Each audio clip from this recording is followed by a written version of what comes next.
Welcome to Fanfiction Audiobooks. One Piece, start as a mythical beast, practice to become stronger.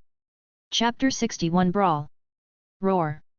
Just as Jinan was controlling Yunyun to place the warship in a safe sea, a sharp roar sounded among the oceans, and the huge figure on the sea also began to move. The huge lanternfish was finally completely enraged.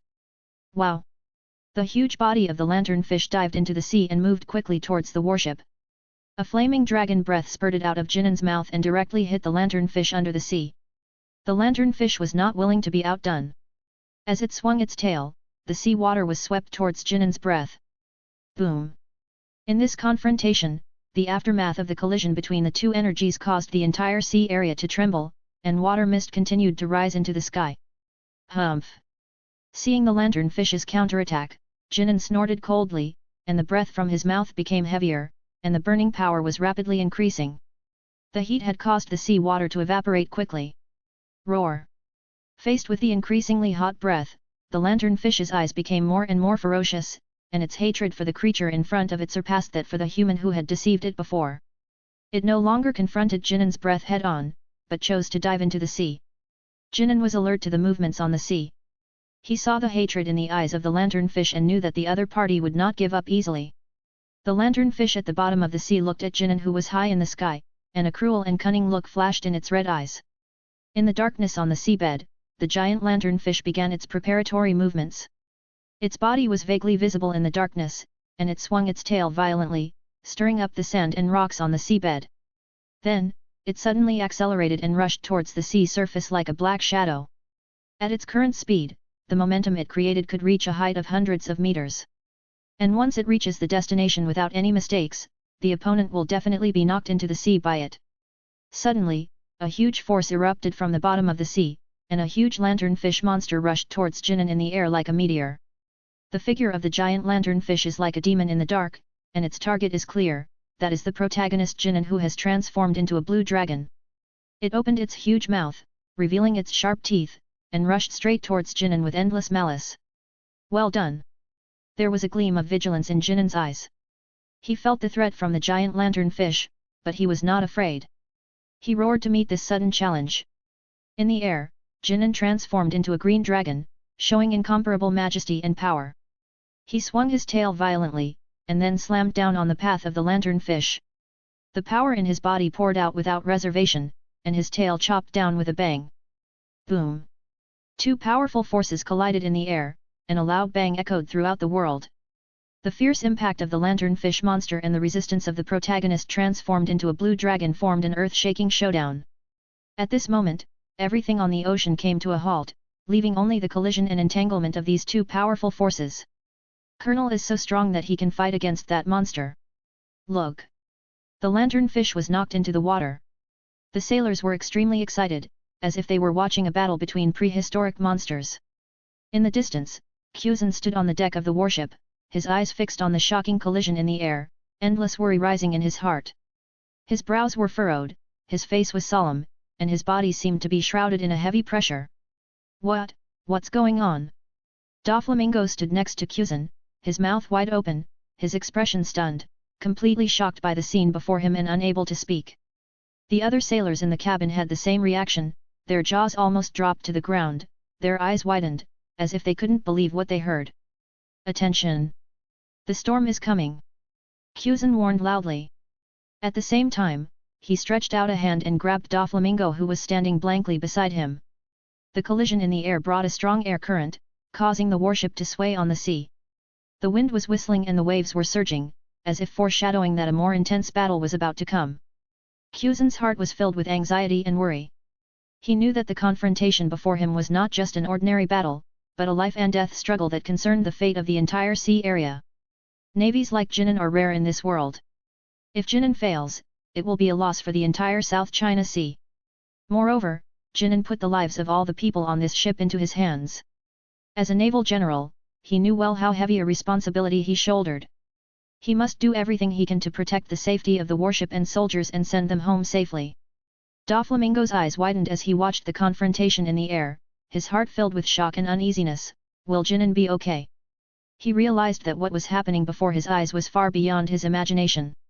He could not imagine what consequences the collision of these powerful forces would bring. In this chaotic sea, Kuzan and Doflamingo both felt deeply the urgency of life and death. They knew that only if Jinan blocked the monster's attack could they survive. They were wrong about this. The angry lanternfish had long lost interest in the warship and only wanted to kill the creature on the opposite side that made it angry. With the fierce impact of the lanternfish monster, Jinan, who had transformed into a blue dragon, felt severe pain. His body was in unbearable pain, blood was gushing out of the wound, and his body couldn't help but drop a little. But such pain instead aroused his bloodiness and fighting spirit. Jinan clenched his teeth, with a crazy light flashing in his eyes. "Come on, beast, I want to see what you can do to me." He did not retreat at all. Instead, he stood up even more bravely, and stretched out his dragon claws forward, flashing a sinister light. Roar! Facing Jinan's angry roar, the giant lanternfish roared shrilly again, swung its tail fin, and once again created a series of loud noises, and rushed towards Jinan quickly. However, just when Jinan's claws were about to hit, the lanternfish in the sea suddenly made a sharp turn and went directly to Jinan's side. Then, the fins hidden in the sea once again maintained the destructive power and attacked Jinan's back. This sudden change was beyond Jinan's expectations, and his face turned ugly. His mind raced, and he poured down wind blades, flames, and thunder like a rainstorm, attacking the giant lanternfish. Wind blades whistled, flames burned, thunder and lightning flashed, forming a spectacular battlefield scene. However, the giant lanternfish had thick skin and tough flesh, and seemed to be unfazed by these attacks. It faced them all fearlessly, as if it didn't care at all about Jinan's attacks. Boom! The lanternfish's attack directly hit Jinan's back, sending his entire body flying backwards, with his figure gradually becoming smaller as he flew backwards. A hint of joy flashed across the lanternfish's eyes. And it opened its bloody mouth and swallowed Jinan whole in one gulp. Then, wagging its tail, it sank contentedly into the sea. Chapter 62 Olga. Ever since being swallowed by the giant lanternfish, Jinan has been in a coma, as if trapped in an endless dark abyss. In this darkness, time seems to become blurred and long. "Wake up!" Suddenly, a gentle call broke the silence of the darkness. Jinan felt a warm power rippling in the depths of his soul, and his consciousness gradually became clear. "Wow, you're really awake!" The girl circled around Jinan. "What is your body made of?" "It has been in the gastric juice of Lord Lantern for such a long time, but it has not been digested." "You are completely naked. You have no shame. You must thank them very much. If they hadn't pulled you out of the water, you would have drowned long ago." The blonde girl said proudly, with her hands on her hips. Jinan shook his head, which was confused due to coma, and used the leaves covering his body to cover his key parts. "Thank you. You're so happy to say thank you." The girl drooped her eyes, her expression becoming lost. "It makes me feel like a scheming woman who repays a favor." What's your name?" Jinan asked the blonde girl in front of him. Although he knew the girl's identity the first time he saw her. The girl put away her lost expression and stretched out her hand. "My name is Olga. Nice to meet you." Jinan stretched out his hand and shook hers, then looked around and found that this was actually a small island with a tropical atmosphere. What you see is lush tropical vegetation, with palm trees swaying their branches gracefully, but the only drawback is that there is an unpleasant smell in the air. "Olga, this is the stomach." Olga nodded and confirmed what Jinan said. "Yes." Jinan stood up and walked to the edge of the island and looked into the distance. White bones were floating on the water, and a small island could be seen not far away. The environment was completely different from the island they were on now. "There is an island in the distance. This lanternfish is really not picky about food," Jinan complained. "You won't know until you come in. Once you come in, you'll be shocked. This big guy really eats everything. He eats so much without worrying about indigestion. These are all islands that were swallowed up by Lantern Zama. Master Lantern has 3 giant stomachs like this." Olga looked at Jinan, who seemed unconcerned, and continued to explain. "We are now in stomach number 1, where the concentration of gastric juice is the lowest. If you float further, you may not even leave your bones behind." Jinan nodded. He had some knowledge about this place, but not much. It was very convenient for him to have a tour guide who was familiar with the place. "Why were you swallowed by the lantern?" Olga asked curiously. "There was nothing else next to you when I found you." Jinan said awkwardly, "I fought with it once, but I didn't win. Olga held her chin, which was about to drop to the ground. You, are you so powerful? Then he looked at the other person with his eyes and smiled. However, I don't know whether it is bad luck or luck to meet Lantern-sama. If I'm guessing correctly, this person must be an old unlucky guy. Jinan was speechless. I've been listening the whole time. If you want to say something bad about someone, please find a place where there is no one around and speak quietly. Hey! Olga was a little surprised. Did I say it out loud? I felt like I was saying it in my heart. Jinan looked up, where light was shining through the belly of the lantern fish. Although this is the stomach, there is no lack of light here. Olga seemed to be in a good mood to talk, as she hadn't spoken to anyone for a long time. Thanks to Mr. Lantern's lantern. Master Lantern's lantern is very bright. It will shine through the body into the stomach. It's always bright here. Jinan praised him flatteringly. You really know a lot. Olga puffed out her chest proudly, but quickly shrank back. After all, I have lived here for 200 years. I am familiar with everything here. 200 years. Jinan pretended to be surprised. Olga quickly covered her mouth. Her age was her biggest secret. If it was revealed, it might be dangerous. Jinan couldn't help laughing and joked. You've already said it out loud. What's the point of covering your mouth now? In my hometown, there is a phrase called mending the fold after the sheep have been lost. You have grasped the essence of this phrase. Olga stiffened her neck and said, I am nothing like a sheep. You are so rude and I saved you. Jinan secretly laughed in his heart. This word refers to people. Okay grandma, got it grandma. Olga snorted, since you know I'm 200 years old, let me ask you, do you know pure gold? Jinan nodded, it is said that it can buy all the pure gold in the world. Of course I have heard of it. Olga leaned close to Jinan's ear and whispered, I'm telling you, the pure gold is in the third stomach of Mr. Lantern. After saying that, she looked at Jinan with anticipation. She wanted to see what his expression would be after hearing such explosive news. She and Elizabeth alone would be powerless against the pure gold on the island, even if they reached the third stomach. So, she placed her hopes on the person in front of her. Unfortunately, she was disappointed. After hearing the news, Jinan just replied expressionlessly. Oh! Olga couldn't understand the man's thoughts at all. That was pure gold that could buy the whole world and even slow down the aging of the body. There shouldn't be anyone in this world who wouldn't be tempted. Don't you want this treasure? Olga asked persistently. Jinan did not deny his desire for pure gold. Of course I want it. Then why don't you seem excited at all? Olga asked. Because, it's not safe to keep something that can buy the world in my hands. Jinan said honestly, the world is so chaotic, it would be a disaster if I keep this thing in my hands. I advise you not to discuss this matter with anyone after you get out. Human nature cannot stand the test. Also. Jinan glanced at his clothes, you'd better change your clothes. Olga listened to Jinan's words blankly, I have lived here for 200 years and there is no way to get out of here. Are you still fantasizing about getting out? Jinan smiled confidently and asked, how do you know I can't go out? Jinan and Olga were immersed in their conversation, exchanging various guesses and imaginations about the stomach of the lantern fish. In the dense vegetation not far away, the figure of the dinosaur was hidden. Its huge body was almost unnoticeable under the cover of the trees, as if it was waiting for the right time to launch an attack. Suddenly, Olga caught a glimpse of something strange out of the corner of her eyes. She stopped talking alertly and turned to look into the depths of the jungle. Her heartbeat began to speed up, and a sense of foreboding came over her. Jinan, be careful. Olga warned softly, her voice full of tension and panic. Just as she finished her words, a huge dinosaur suddenly stepped out of the jungle and headed towards them. Oh no! If this continues, we'll be eaten. Chapter 63, The Man in the Dinosaur Suit. In the alternating light and darkness of the campfire, Jinan and Olga sat together, surrounded by piles of leftover dinosaur bones that gave off a faint fishy smell. The warmth and comfort of the campfire filled the space around them. I'm full. Olga stroked her belly, which was bulging with food, and a look of satisfaction appeared on her face.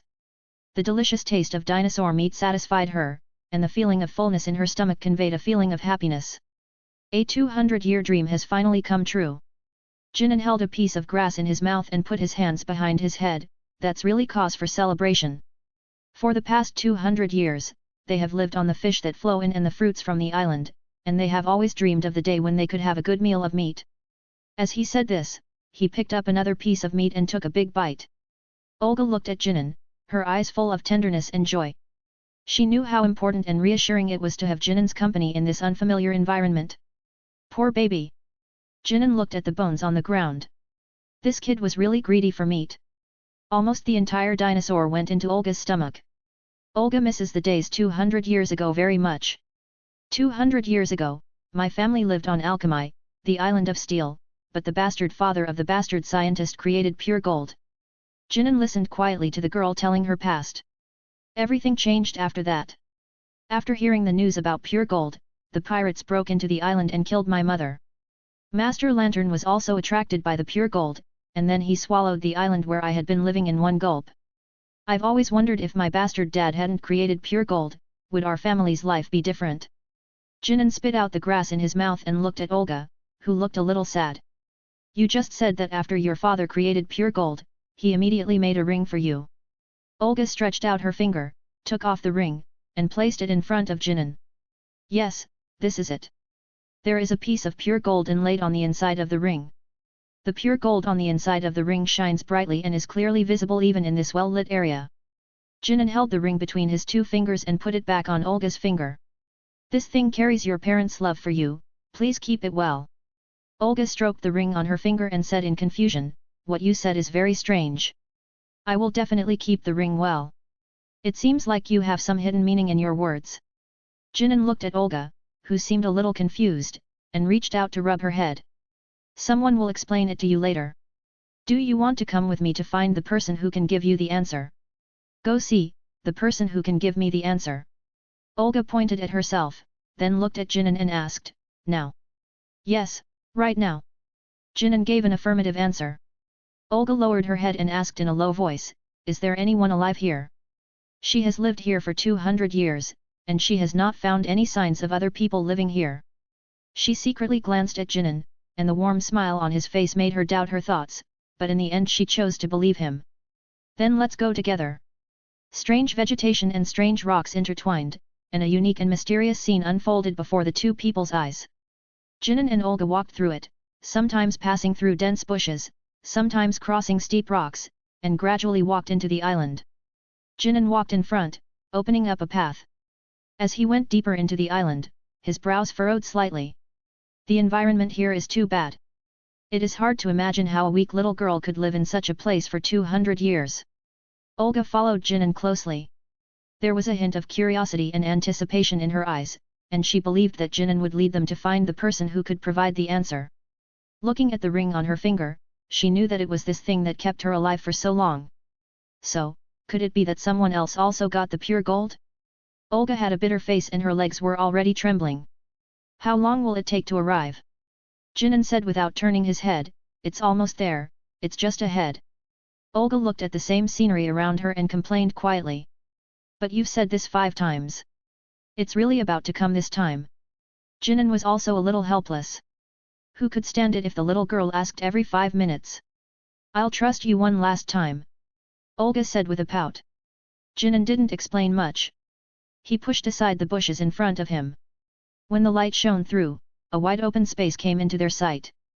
They came to a large open area, the ground was covered with strange-shaped unknown stones, on which grew all kinds of strange plants. At the end of the clearing, a wide canyon loomed. Jinan and Olga stopped and stared at the huge canyon. Here we are. Olga couldn't help but feel a surge of anticipation and curiosity in her heart. She knew that the person who could provide her with the answer was in that canyon. She stood on tiptoe to see further. Wow! So many dinosaurs! Olga thought of the barbecue made by Jinan, and a trace of crystal tears flowed from the corner of her mouth again. Inside the canyon, dinosaur dens are scattered throughout the canyon, and in the dens there are little dinosaurs crying for food. Roar! The dinosaur placed a huge piece of meat on the ground and roared at the little dinosaurs. The little dinosaurs immediately rushed to the piece of meat, scrambling to gnaw on it and enjoying a feast. Surprisingly, there was a man wearing a dinosaur suit mixed in with the cubs in the dinosaur den. He looked completely different from the other baby dinosaurs around him, but the other dinosaurs didn't seem to notice his identity and instead shared the meat in the nest harmoniously. Too late. You're sending food at this hour, that's too much. The man pulled away the cloth covering his head, revealing his fat face. I'm starving. The man kept complaining, but at the same time he was also feeling grateful in his heart. He knew that this was how he had been able to survive until now, blending into the dinosaur group and waiting for the dinosaurs to bring him food in order to survive. In this island full of dangers, he must adapt to the environment and learn to use them in order to save his life. Every day, there's nothing but meat. The man swallowed the raw meat in his mouth and sighed, when will this life end? I really want to eat vegetables and fruits. Chapter 64, Meeting After 200 Years. There are so many little dinosaurs here, Olga exclaimed. She had lived on this island for such a long time, but this was the first time she had entered such a central place on the island. Can anyone really live in a place like this? They chased away countless dinosaurs along the way. This place was a paradise for dinosaurs. Don't overestimate the intelligence of these dinosaurs. Jinan said indifferently, as long as you use your brain, it's easy to fool these stupid things.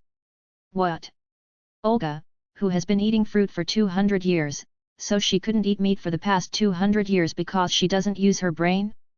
I didn't say anything to you, don't bring it in by yourself. Jinan was afraid that Olga would think too much, so he quickly made amends. Jinan was responded to by Olga's angry look. She was treated as a 3-year-old child. It was said so clearly, how could she not understand the meaning of the other party's words? Well, it seems that he was misunderstood. He obviously didn't mean that. Ugh! 2 sighs sounded at the same time.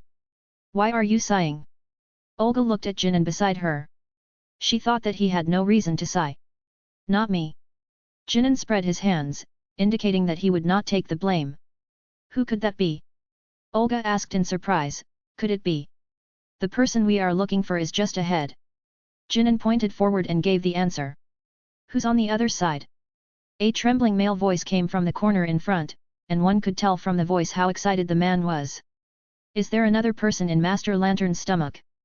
A man dressed as a stuffed dinosaur doll pushed aside the bushes and staggered over. Wow! The dinosaur speaks human language. Olga hid behind Jinan. How rude! The man lifted up the pink veil. If you look closely you will know that I am a human being. Jinan! Do you want to take a closer look? The man's face was covered with fine beads of sweat and his double chin was shaking, revealing his tension and fatigue in this dangerous environment. This man, who usually lives an optimistic life, has become a little decadent and weak at this moment, as if he has lost the courage and confidence to struggle for survival. You can't speak, can you? The man shook his head, a hint of regret in his eyes. Uncle, don't say such things. Jinan retorted directly. Then why didn't you speak before?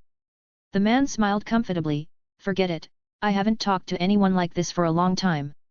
Were you also swallowed by Lord Lantern? The man straightened his clothes, trying to show his best side to others. Your voice. Olga's trembling voice came from behind Jinan. Olga? Is that Olga? The man looked at Jinan's back excitedly. He would never forget this voice even if he died. Are you still alive? Tears gushed out of the man's eyes like pearls from a broken string, and he stumbled towards Jinan. But just when he was about to see the figure behind Jinan clearly, his steps stopped. He was a little hesitant. His daughter had lived alone for more than 200 years, and she hated him because of pure gold. He didn't know how to face the child he hadn't seen for 200 years. Olga, don't hide anymore. Isn't the person I brought you here to see right in front of you? Jinan stretched out his finger and poked Olga's arm. However, the girl did not feel the slightest joy or intimacy, but instead felt a strong resentment in her heart. He is my father.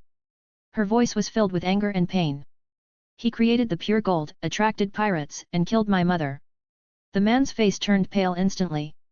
He couldn't deny the facts his daughter said.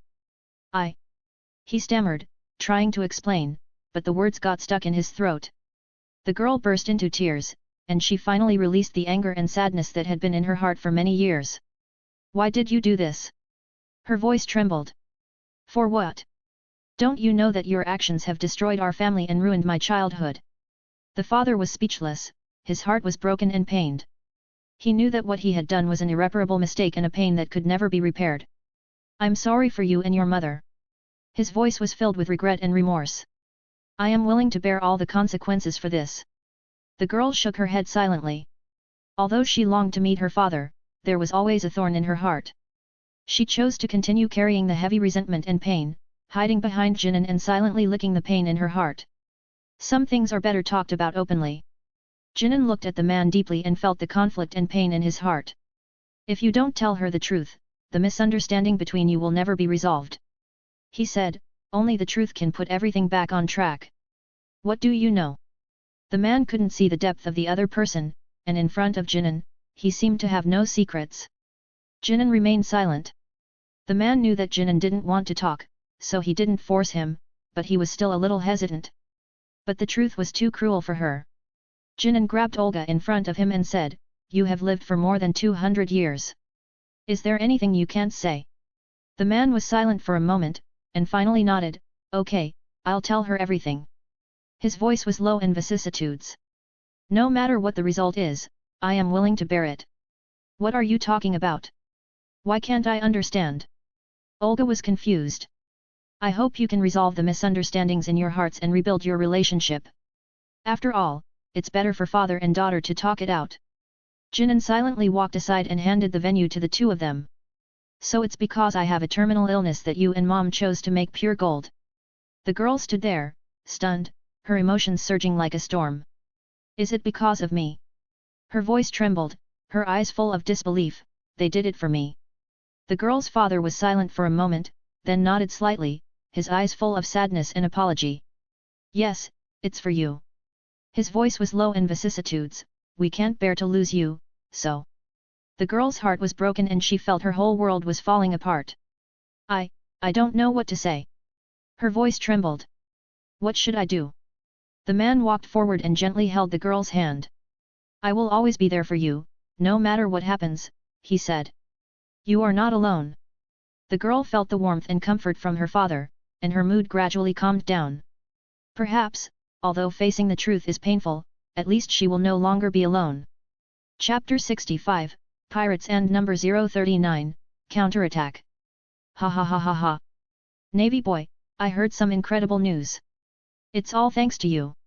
A fierce murderous aura suddenly emerged from the darkness. A figure quickly emerged from the shadows, holding a sharp blade, and launched a fierce attack on Jinan. Jinan's observation haki allowed him to react quickly in the critical moment. He punched the knife that was coming at him, but was still knocked back.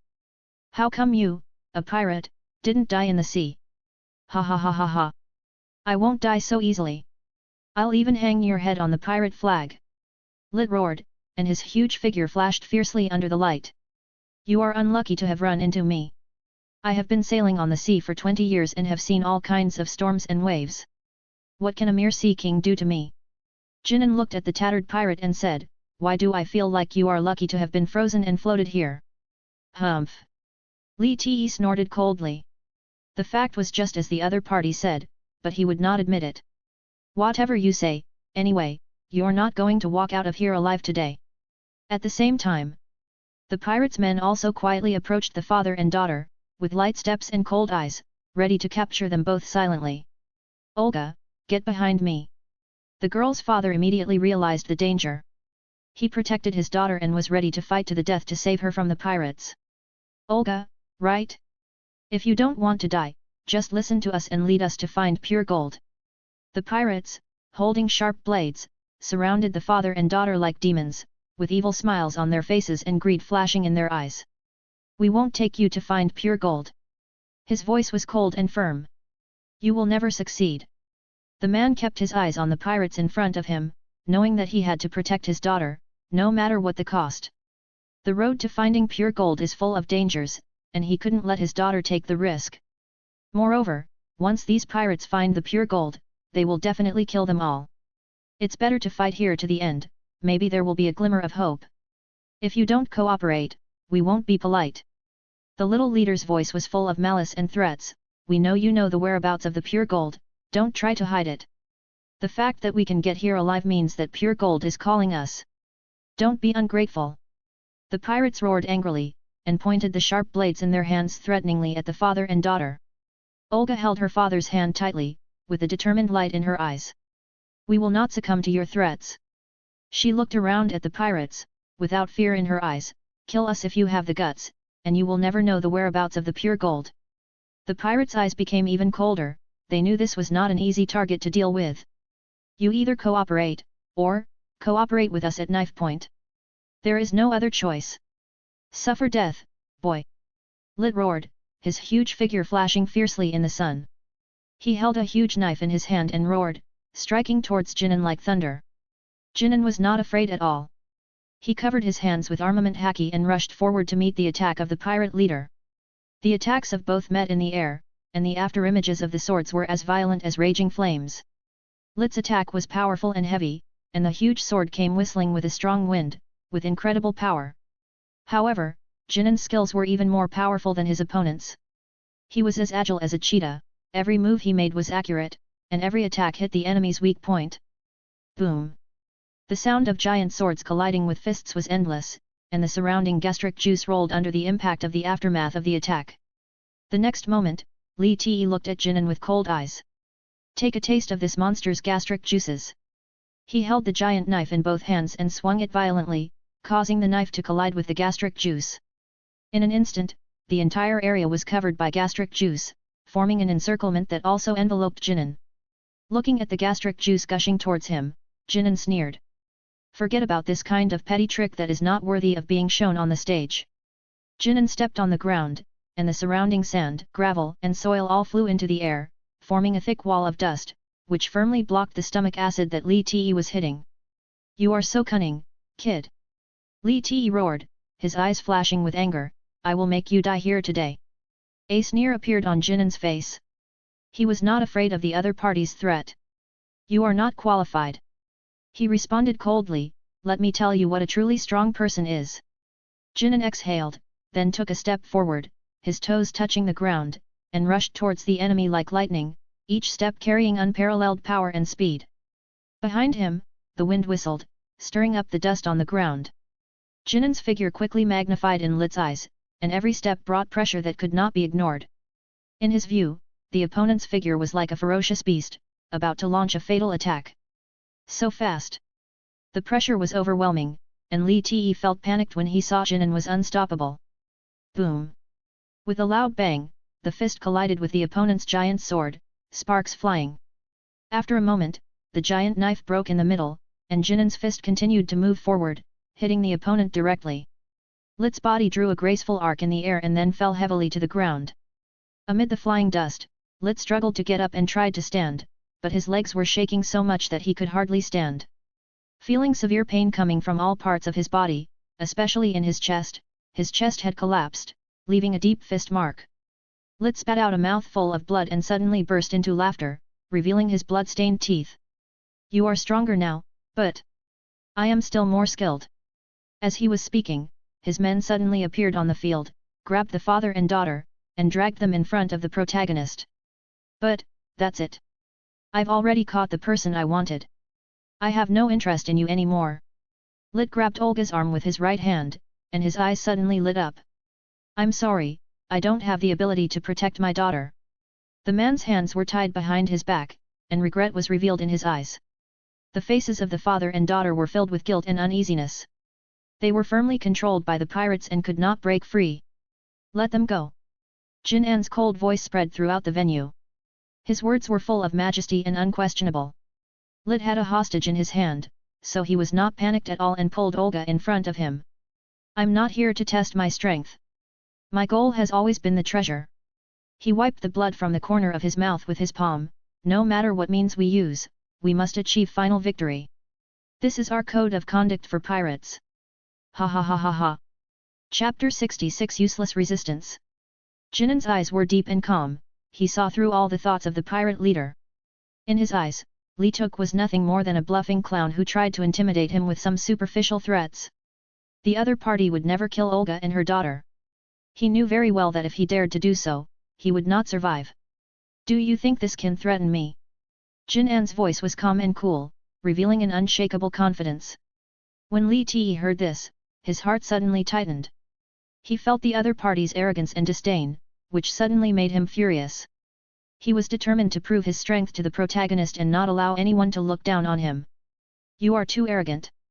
Lit's voice was full of anger and struggle, and he was determined to make the protagonist pay the price. However, Jinan's eyes remained calm and he didn't care about Li Ti's provocation.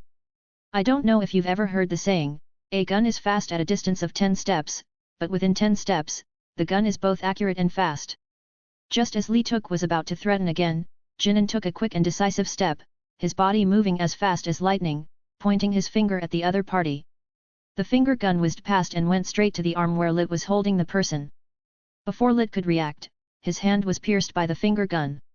The dagger fell from his hand and hit the ground with blood. What? There was a trace of astonishment and pain on Lit's face. He looked at his hand in shock. Blood gushed out from the wound and soaked through his clothes. Immediately afterwards, Jinan fired several more finger gun shots at the pirates. Before the pirates could see the protagonist's actions clearly, they suddenly felt a powerful impact. Their arms were pierced almost at the same time, and blood gushed out like a fountain. Ah, my hand! What happened? Who launched the attack? Screams echoed throughout the valley as the pirates fell to the ground in agony, struggling to survive. Their arms were covered in bright red blood, and the wounds were trembling in pain. Most importantly, they didn't see how Jinan moved his hands. Now you believe what I said. Jinan smiled gently. His words sounded like the devil's whisper to the pirates' ears. The pirates' faces were twisted in pain, their eyes were filled with fear, they had not expected the opponent's strength to be so strong that even their most basic self-defense ability was deprived. So strong. Olga's eyes instantly became as clear as lake water, yet contained turbulent waves. She stared at the scene before her as if she were seeing an unbelievable dream. The ferocious faces of the pirates seemed to have lost their life at this moment, and their bodies were as weak as the beach washed by the waves. Amazing! Fortunately, Olga met him. An indescribable shock surged in Olga's father's heart. He didn't expect that the first person he met after 200 years would possess such terrifying strength. What surprised him even more was that this powerful man would actually end up inside Lord Lantern's stomach. The father and daughter escaped from the pirates' control and quickly ran to Jinan. The pirates fell to their knees, their bodies trembling, with a look of helplessness and despair on their faces. Their previous arrogance had disappeared without a trace, and now they were left with only a trace of sadness. Jinan stood in front of them, his posture upright, his brows revealing coldness and impatience. His eyes swept over the kneeling pirates without any mercy. If you do something wrong, you must pay the price. Who knows how much innocent blood is on these people's hands? Li Ti raised his head, his eyes full of pleading. He knew that he could no longer resist and could only hope for the protagonist's mercy. His lips trembled and he spoke with difficulty, "Please, let us go." The other pirates echoed, their voices filled with tears and frustration. "Yes, please." Jinan's heart was calm. He was silent for a moment, as if weighing the pros and cons. The pirates saw that Jinan seemed a little hesitant, so they begged for mercy even harder. "We will never dare to commit crimes again. Please, spare us." Finally, Jinan slowly spoke, "I would like to ask you a question. When you massacred civilians and innocent people, did you ever listen to their cries for mercy?" The pirates looked at each other and understood the hidden meaning in Jinan's words. "It seems that you are unwilling to let us go." The pirates felt Jinan's determination, and their expressions instantly became distorted and fierce. They who were kneeling on the ground suddenly stood up, their eyes full of resentment and anger. "Do you think you can handle us easily?" Li Tuk roared, his voice filled with anger. "We just don't want to fight you to the death. Our ship is not far from here, and it contains a large amount of explosives." Lit took out a den mushi from his arms and looked at Jinan with crazy eyes. "As long as I give the order, the explosives on the ship will detonate. Don't forget that we are in the belly of a monster. If an explosion occurs, no one can predict what the consequences will be." The other pirates also stood up, their bodies straight and fierce light flashing in their eyes. They had given up begging for mercy and pleading. Now they had only one thought in mind, which was to die together with Jinan. When the father and daughter heard the pirates' words, their expressions became a little hesitant. The girl frowned slightly, her eyes were full of confusion, and she didn't know how to face the situation before her. And my father's expression became solemn, and there was a hint of worry in his eyes. The pirates' words of dying together made him feel a little hesitant. He didn't want to see his daughter being dragged into it, but he didn't know how to choose. Their hearts are full of contradictions and struggles. They don't know how to make the right choice. At this critical moment, their hearts are entangled with all kinds of emotions and they cannot make a decision easily. The father and daughter looked at each other, communicating without words. However, faced with the immediate crisis, the father and daughter gradually became more resolute. They know that they cannot easily succumb to evil forces and must face all challenges bravely. Although they are unsure of what the future will hold, they are determined to fight their fate to the end and defend their dignity even at the cost of their lives. You saved our lives. We will obey your decision unconditionally. The man laughed heartily. Olga nodded without hesitation. Jinan looked at the father and daughter, feeling the nameless determination flowing through them. His brows furrowed slightly, and a sense of helplessness and sympathy surged in his heart. He could feel their hesitation and confusion, but at the same time he also knew their inner determination and courage. Jinan finally took out the goosewing knife from his waist. Have you ever seen a flying slash? Chapter 67 Pure Gold and Leaving. Jinan didn't give them a chance to answer. He slowly placed his hands on the hilt of the knife, his movements as smooth and natural as flowing water. Suddenly, he flashed by at a speed that was difficult for the naked eye to capture, and the light of his knife broke the silence of the island. The pirates' heads were flying in the air, and blood was gushing out like a fountain. Their eyes were still filled with the madness of a desperate struggle, but after Jinan's attack, they could no longer break free from the shackles of fate. For a moment, blood rained down and debris was scattered everywhere. Jinan's figure shuttled among the pirates like a gust of wind, and every swing of his sword was a fatal move. His movements were light and sharp, as free as a dancer, yet with an unavoidable killing intent. The father and daughter witnessed this scene, their hearts filled with shock and astonishment. They had never seen such a fierce battle, and Jinan's strength was beyond their belief. They felt as if they had witnessed a nightmare scene, and an inexplicable fear and joy surged in their hearts. However, Jinan's eyes remained calm and resolute, and his actions were ruthless, for he knew that these pirates had committed many crimes. In this cruel world, pirates are popping up like mushrooms after a rain, and they cannot be killed no matter what you do. However, he was unable to take precautions before it happened. This was all he could do. Well done! The man jumped up excitedly. These scums should have gone to hell long ago. If he was not weak enough, he would have wanted to personally kill these scums who hurt his daughter. Let's go. Jinan looked at the father and daughter. Olga asked curiously, where are you going? Jinan looked at Olga strangely, pointing his finger in the direction of the lanternfish lantern. Of course I went out. The smell here is terrible. You're here now, don't you want to see the pure gold? Olga felt very surprised. Even though I've come this far, I don't have any thoughts about pure gold. You know, I'm only one step away from pure gold. To be honest, I am interested in pure gold, but not very much. Jinan thought for a moment and continued, but since we are here, we can definitely go and take a look. Then let's go. Olga had been coveting pure gold for 200 years, and now that she could go looking for it, she was very excited. Let's go. Treasure hunt. 30 minutes later. Jinan and the other two stood in front of a building full of stairs.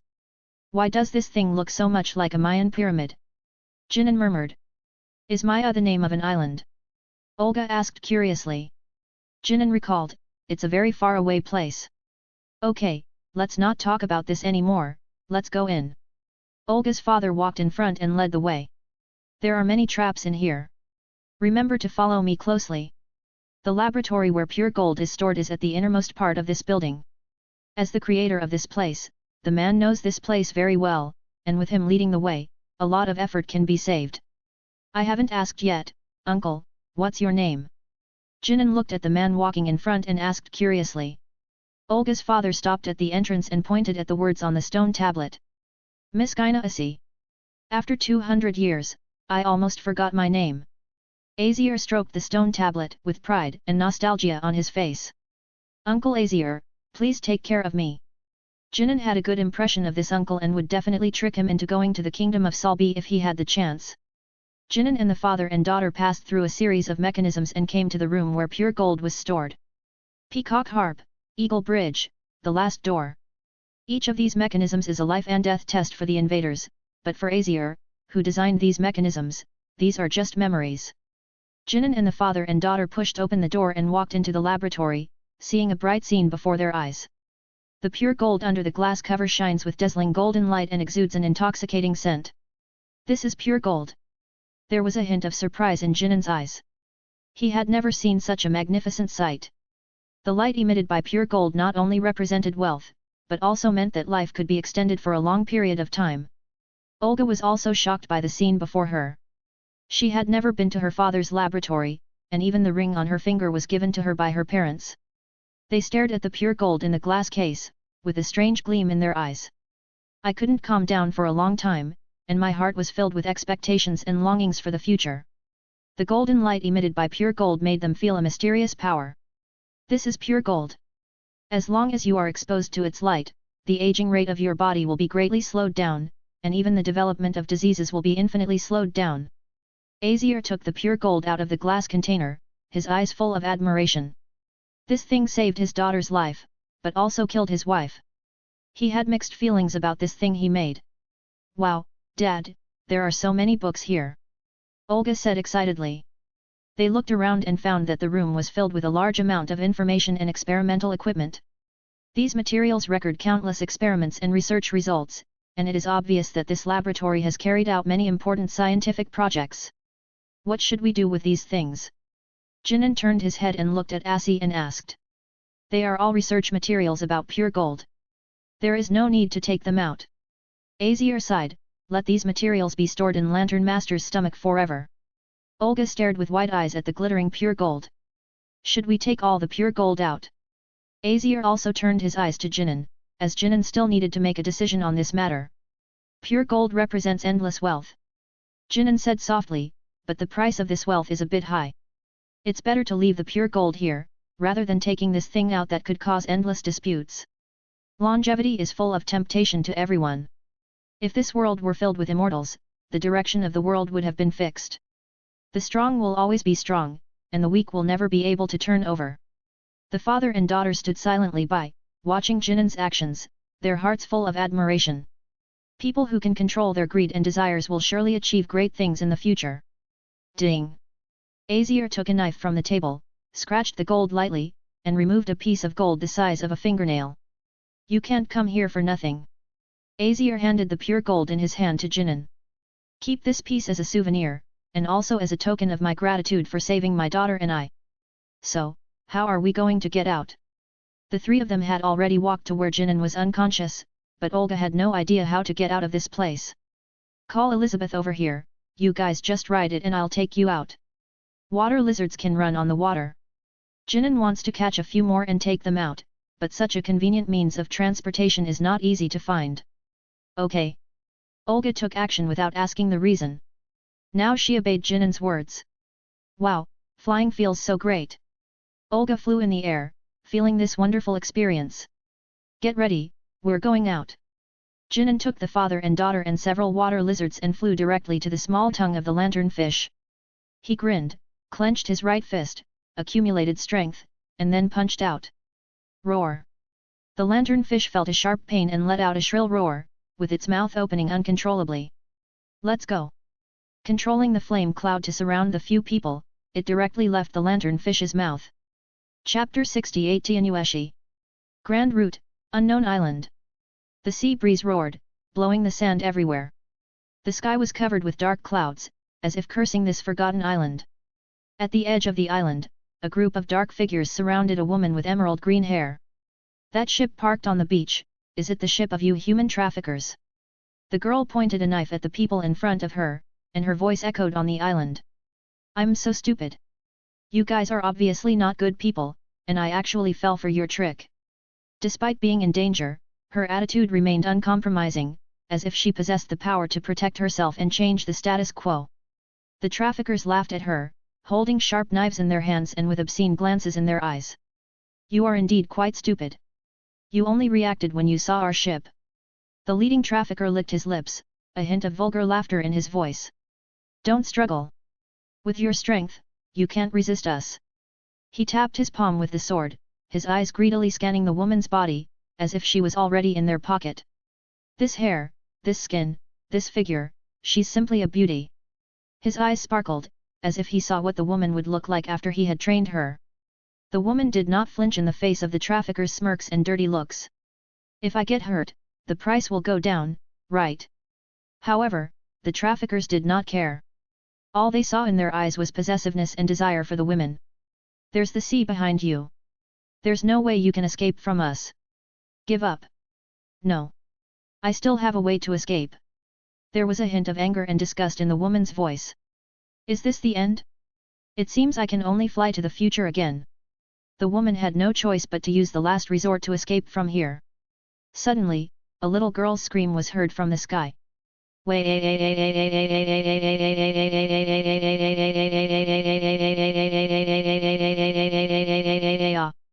Everyone looked up and saw 3 figures falling from the sky, landing on the island with the sound of gentle wind. I told you not to fly so fast. My heart is about to jump out of my chest. The girl held her chest and gasped violently, fear flashing in her eyes. Her legs went limp and she sat down on the ground. We are in a hurry. Jinan touched his nose, a little embarrassed. I just let you rest for a while. Even if I rest, I won't be able to withstand the ravages of your speed. The girl looked around the strange island. Where is this place? Jinan was a little confused when looking at this unfamiliar scene. Suddenly, he saw a group of people not far away, and his face lit up with joy, as he had someone to ask for directions. I'll go over and ask for directions. You guys stay here and continue to rest. Asi leaned against the coconut tree and waved his hands weakly. His condition was even worse than his daughter's and he couldn't even speak. Don't come here. The woman surrounded by human traffickers saw the man who fell on the island walking towards them and shouted loudly. Jinan did not choose to listen to the woman's words, but continued walking forward, looking at the human traffickers in front of him with interest. Excuse me, we want to leave the sea area, do you know where this place is? When the human traffickers heard Jinan's words, a hint of surprise flashed in their eyes, and then they couldn't help but smile. Oh, you want to leave the sea area? The trafficker's voice was full of sarcasm. That's not easy, but we are kind-hearted and can help you. As long as you follow us, we promise to take you away. Alas! You shouldn't have come here. The woman surrounded by human traffickers sighed. In this situation, she could only take these 3 people with her to the future. I'm just asking for directions. Jinan said with his hands spread out as he looked at the human traffickers who surrounded him. We know. We said we'd take you out. The traffickers held chains, ready to tie up the 2 men and take them away. There was a flash of anxiety in the woman's eyes, and she scanned the human traffickers, trying to find an opportunity to break out of the encirclement with this man. However, there was a sly light in the protagonist's eyes. Since you don't want the dignity I give you, there is nothing I can do. Just as the traffickers were about to take action, Jinan's figure suddenly disappeared from the spot. He nimbly dodged the attack of the first chain, then pounced on the nearest trafficker with unexpected speed. A heavy punch was aimed at the trafficker's chin, and with a dull sound, the trafficker fell to the ground.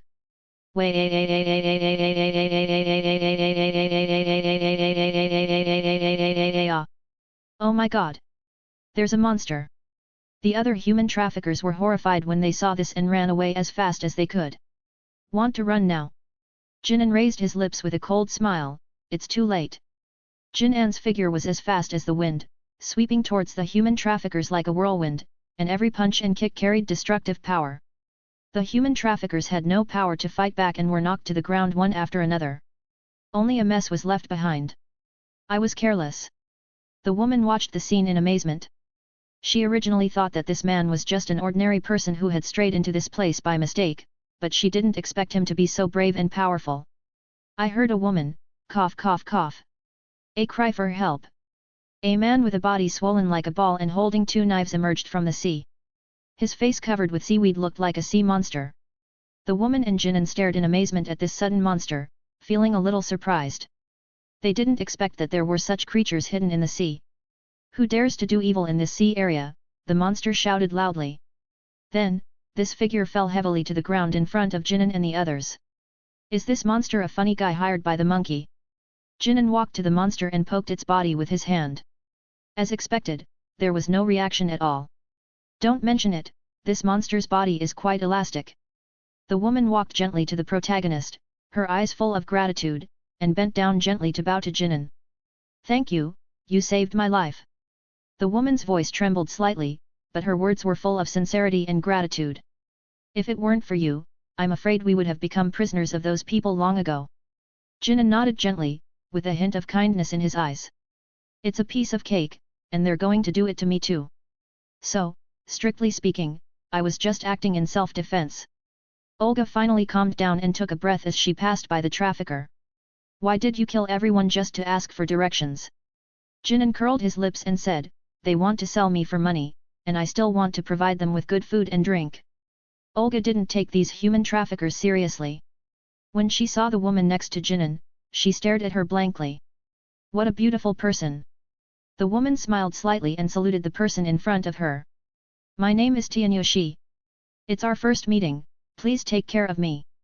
Chapter 69 Throwing the and number 039, Monster and number 039, into the sea. The moonlight sprinkled on the lonely island like water, casting mottled shadows. On a quiet night, a sudden rainstorm broke the tranquility, thunder roared, and lightning cut through the dark sky. The weather on the Grand Route is so changeable. It may be sunny one moment and raining heavily the next. In the storm, a woman stood alone on the beach, raindrops soaking her clothes through the umbrella. There was helplessness and confusion in her eyes, like a bird that had lost its way home, exhausted both physically and mentally. Staying here is not good for your health. Jinan appeared in her sight. His face was vaguely visible in the heavy rain, but it revealed a gentleness. He moved his umbrella closer to the woman, just enough to block the raindrops that slipped through the net. Tianyueshi's pretty face flushed slightly, and her bright eyes stared at Jinan steadily, looking at the other's smiling face with some embarrassment. Thank you. Tianyueshi said softly, his voice trembling slightly but full of tenderness. She had been drifting alone in the long river of time for too long, and it seemed right to suddenly stop like this. You seem to have something on your mind. Jinan observed Tianyu's expression. Her eyes revealed a deep worry and a hint of expectation, as if she was troubled by something that she was both expecting and worried about. The woman raised her head and looked into Jinan's eyes full of warmth, and an indescribable feeling surged in her heart. Her voice is soft and beautiful. I have longed to reach Wano country since I was a child, but unfortunately, after traveling for so long, it is still a long way off. When Jinan heard the name of the island, it sounded familiar. In his previous life, someone had always been talking to him about wanting to go to Wano country and kill Momonosuke. But it is not clear who Momonosuke is. After all, he was kept there after defeating Mingo, and I didn't get to read on until I traveled through time. Wano country, I remember it was in the Grand Line. This should be the South China Sea, right? Tianyueshi was standing on the beach, listening to Jinan say that this was the South China Sea. A hint of surprise appeared on her face, her eyes staring into the distance, as if she was thinking about something, and then she shook her head gently. This is the second half of the Grand Line. What? It came out of the lanternfish's belly and ended up in a place like this. It would take a long time to get back to the South China Sea. Are you from the South China Sea? Tianyueshi's beautiful eyes opened wide and she covered her lips with her delicate hands.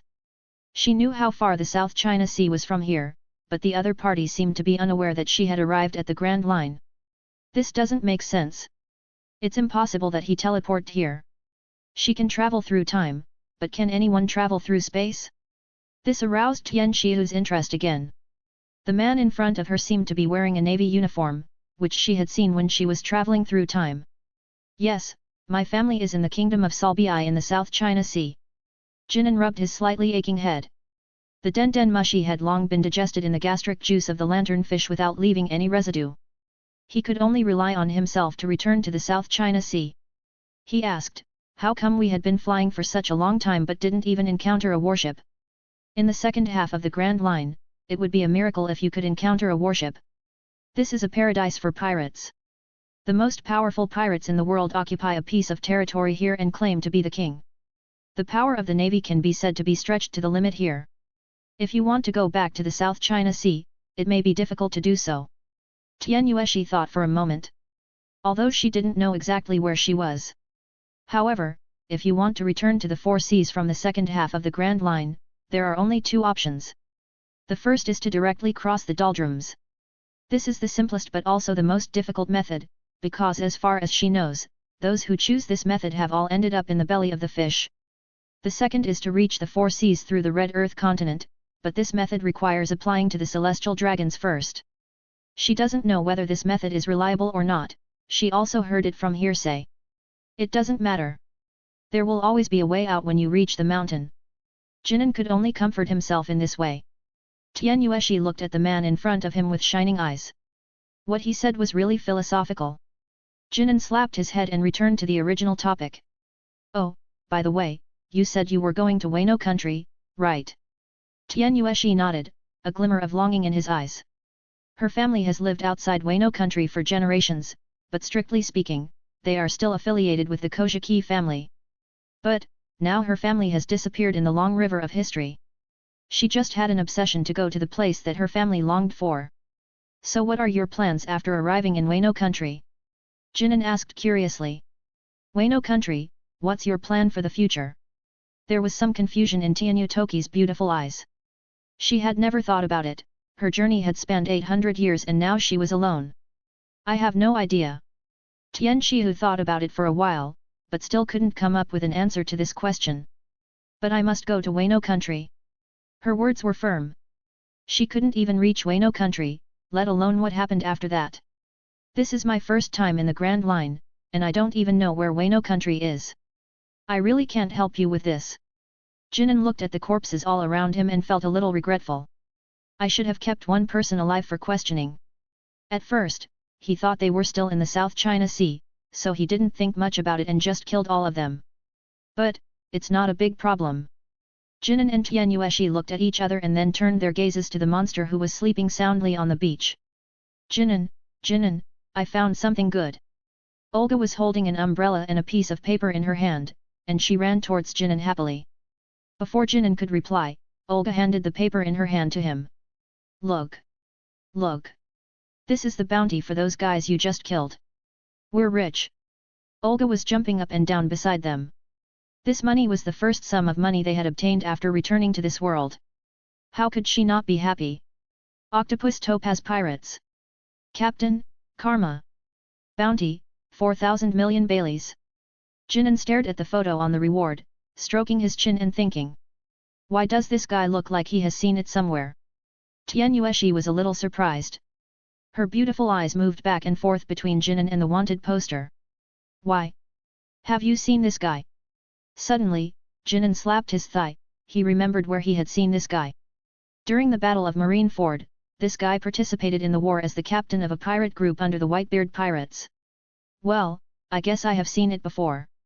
Anyway, this guy is not a good person. Jinan laughed and passed over the topic. 4,000 million. Olga was smiling foolishly while holding the reward order, her heart was filled with joy. Tian Yueshi didn't care. He turned his gaze back to the monster at his feet and kicked him.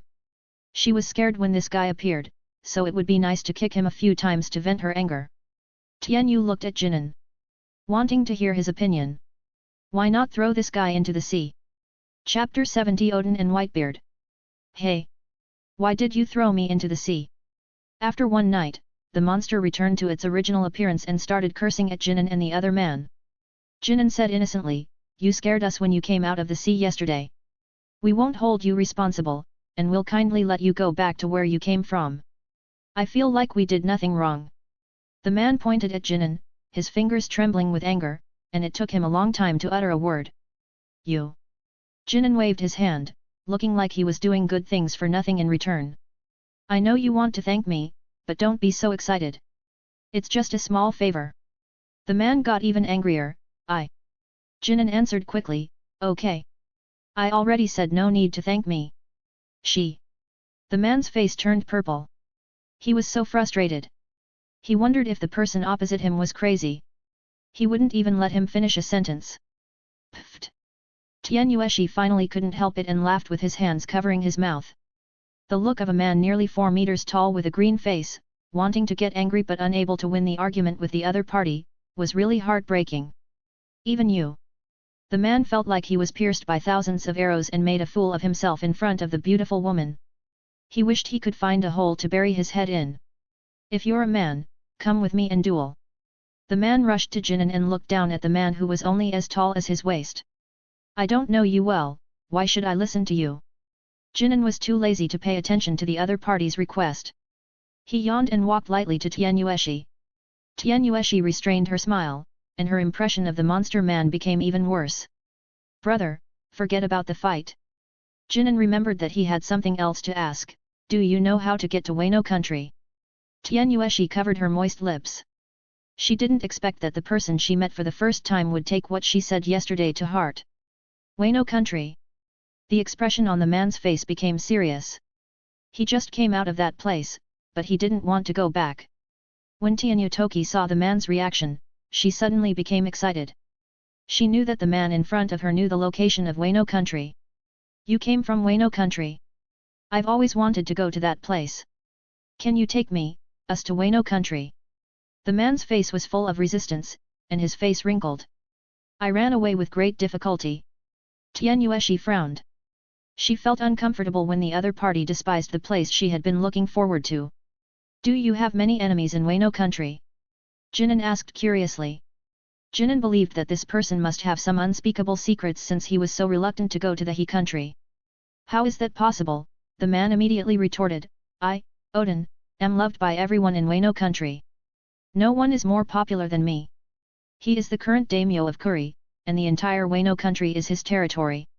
It's just that he has always wanted to go out and see the outside world, but unfortunately it is easy to get lost, so this dream has not been realized until now. Then can you point us in a direction? Tian Xiu no longer insisted and could only settle for the next best thing. This. A drop of cold sweat ran down Odin's forehead. He had no idea where this place was. This was the farthest place he had ever been to, and his sense of direction was affected by his ability to get lost. He can't do it at all. Suddenly, there were loud roars from many people on the coast, which scared away the birds that were resting on the island. Odin! You're not dead yet. Who is it? Jinan's eyes flashed. In his perception, many people with extraordinary powers had landed on this island. He saw the pirate ship anchored on the coast, Whitebeard pirates. At this moment, Olga and Azir ran over from a distance, their faces were pale and their teeth were chattering uncontrollably. Pirate ships! So many pirate ships! This island is surrounded by pirate ships. Although this is the second half of the Grand Line, there are too many pirates here. Why did these pirate ships come here? Olga was incoherent. She was over 200 years old and this was the first time she had seen such a scene. Looking at the ships flying pirate flags docked on the distant coast and the sounds of footsteps approaching from afar, Olga and her daughter and Tian Yueshi felt huge waves in their hearts. I can't believe what is happening before my eyes. This many pirates could easily destroy a world government member country. The aggressive pirates before them directly refreshed the worldview of the three people. Most importantly, they seemed to have just called out someone's name. Odin's expression was extremely varied, sometimes happy, sometimes lost, and finally only a sigh was left. A man holding a long-handled knife slowly walked up to Odin and stood in front of him. Odin, come on my ship. Odin's discouragement was swept away, he raised his head and looked directly at the other person. But I let go. I failed to complete the test you gave me. The pineapple-haired man walked over from a distance, one step behind the tall figure, and walked in front of Odin with a teasing look. You gave up your ambition just because of a woman's scream. I didn't expect you to be so naive. The pirates all started to make a noise, they all identified with the man who had persisted in the sea. Ha ha ha, Marco, stop teasing Odin. Look at his face. Don't tell me, this is the first time I've seen him look like this. It's really interesting. It just feels like... It feels like your woman has been snatched away by someone else. Seeing the only two women hiding behind a strange face, an idea flashed through the pirates' minds. It's not like Odin would fail to save someone and be despised by them. Whitebeard looked at Jinan with interest. Boy, have we met somewhere before? Hearing Whitebeard's words, Jinan looked a little confused. He seemed to have no contact with the other party at all, but the other party seemed certain that he was the person in his memory. Jinan shook his head and told the truth. I don't remember meeting you. Whitebeard laughed loudly towards the sky, and the clouds in the sky were scattered far away by his laughter. It seems I need to give you some hints. He paused and continued. Several years ago, in the Valley of the Gods. Jinan's eyes sharpened and he looked straight at Whitebeard. He had no contact with the other party on that island, so how did the other party know him? Whitebeard inserted the Kurokumokiri into the soil, and a gust of air swept towards Jinan. It seems you remembered, Gula la la la. When I got there, I just saw you leaving. Lingling was seriously injured at the time. I haven't seen her in such a miserable state since I arrived on the Rocks ship. Wow! The pirates around looked at the short figure in front of their captain and burst into an uproar unconsciously. Impossible! That monster Charlotte Lingling will be defeated by this little guy. In a place like the Valley of the Gods, he was able to survive. Is this guy so strong? Chapter 71 Invitation. Do you want to come to my boat? Whitebeard reached out and patted Jinan on the shoulder, staring at Jinan. Whitebeard's words silenced everyone present. They were all shocked by Whitebeard's words. Dad, we don't even know who that guy is. Isn't it a bit unreliable to let him join us? After a moment of silence, the pirates whispered to each other, clearly not interested in the man in front of them. They are the Whitebeard pirates who dominate the Grand Line. Not everyone can join them. If your identity is not clear, even if you defeat Linlin, it will not work. Didn't you see that Odin, that great villain, had to go through many tests before he was slowly accepted by them? Jinan looked at the hand on his shoulder and took a step back without leaving a trace. The clothes he wore were all taken from pirates, otherwise Whitebeard probably wouldn't have asked him to join the pirate group after seeing his military uniform. No need, I feel quite comfortable in the navy. Jinan looked straight at Whitebeard, not panicking at all. Navy. He said he was a marine. The pirates stopped smiling, drew their swords from their waists and pointed them at Jinan, with bloodthirsty gleams in their eyes. Oh! Whitebeard raised his eyebrows slightly. He didn't expect the other party to dare to tell the truth directly. Of course he knew Jinan's identity. This guy had been on the news headlines for some time, so it was hard not to know him. However, he really admired the other person and wanted him to join his big family. Whitebeard smiled and said, You, a navy man, came to our pirate territory alone. Are you looking for some excitement? Jinan knew that it was futile to say anything at this time. Whether he could leave here safely today depended entirely on the other party's mood. Mainly because he was not alone. But he still explained, No, I came here by accident. However, the pirates did not believe what Jinan said, and the hostility in their eyes increased instead of decreasing. Dad, there's no need to talk to him, let's go kill him.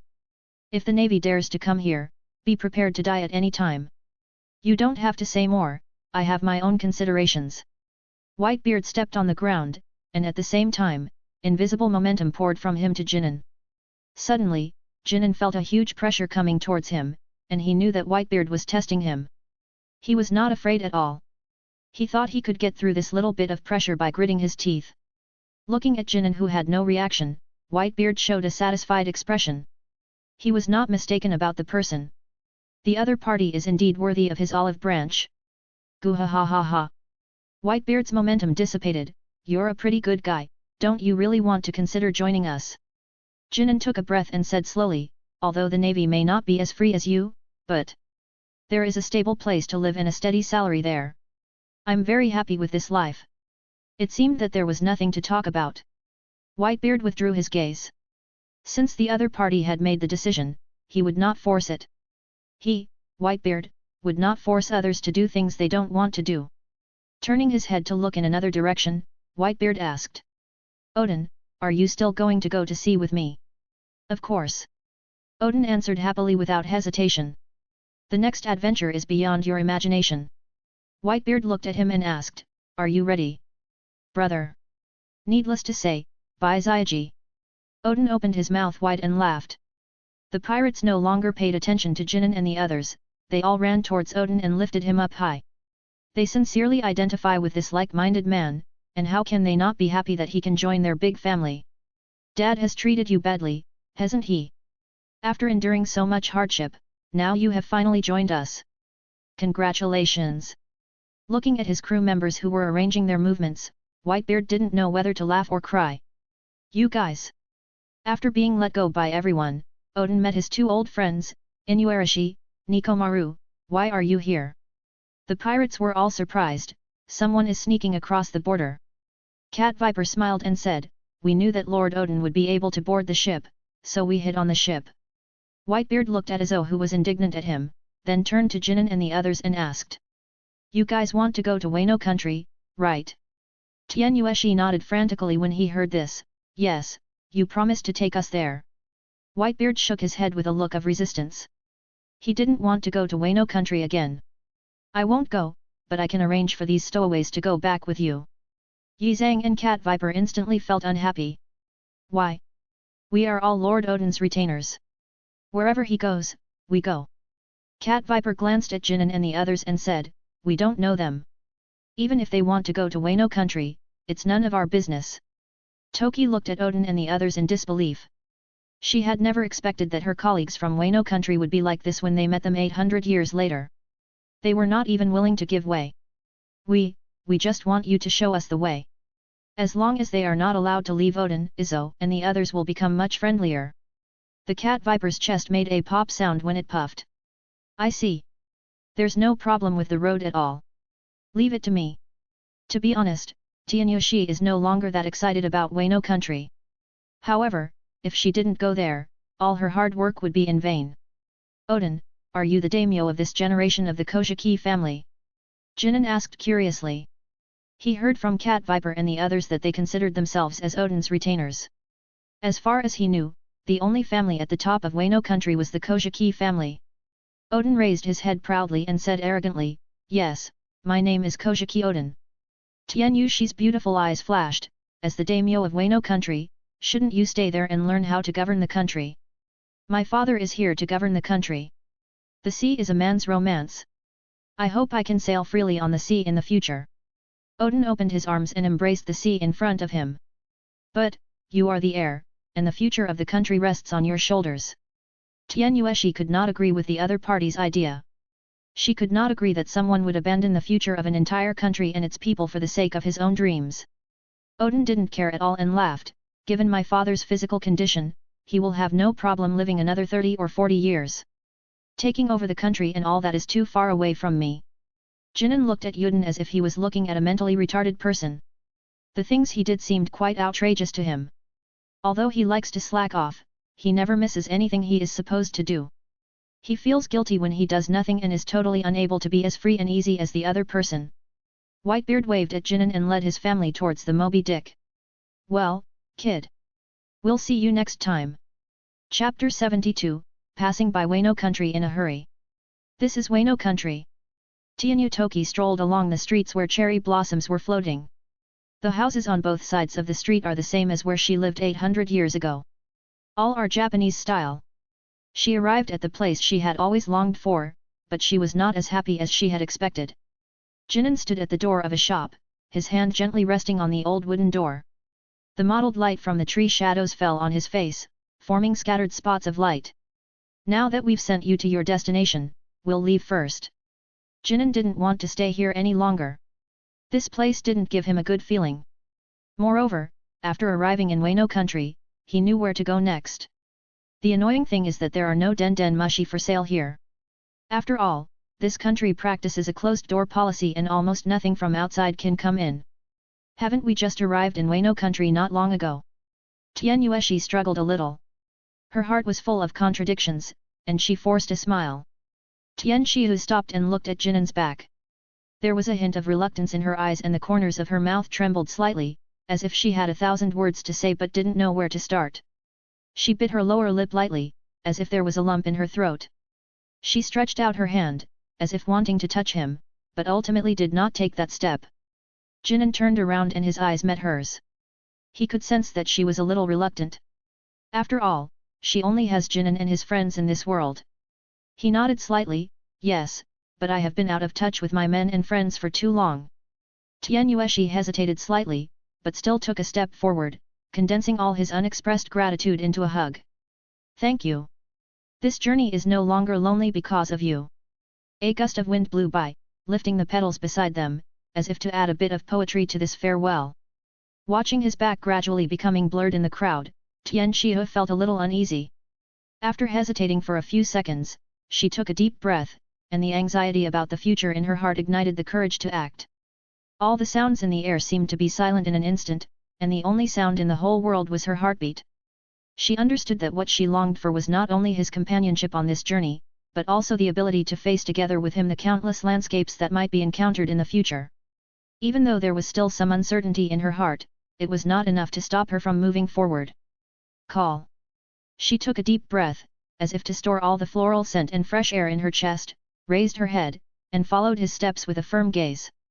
The moment she made the decision, all her hesitation and fear were crushed by her clenched hands and drifted away on the path behind her. She began to chase, her steps getting faster and faster until she was running, and every step was a ritual of saying goodbye to the past. She is no longer the woman standing at the intersection, confused and waiting. Her past thoughts can no longer restrain her actions, and she is no longer a person who lives for Wano country.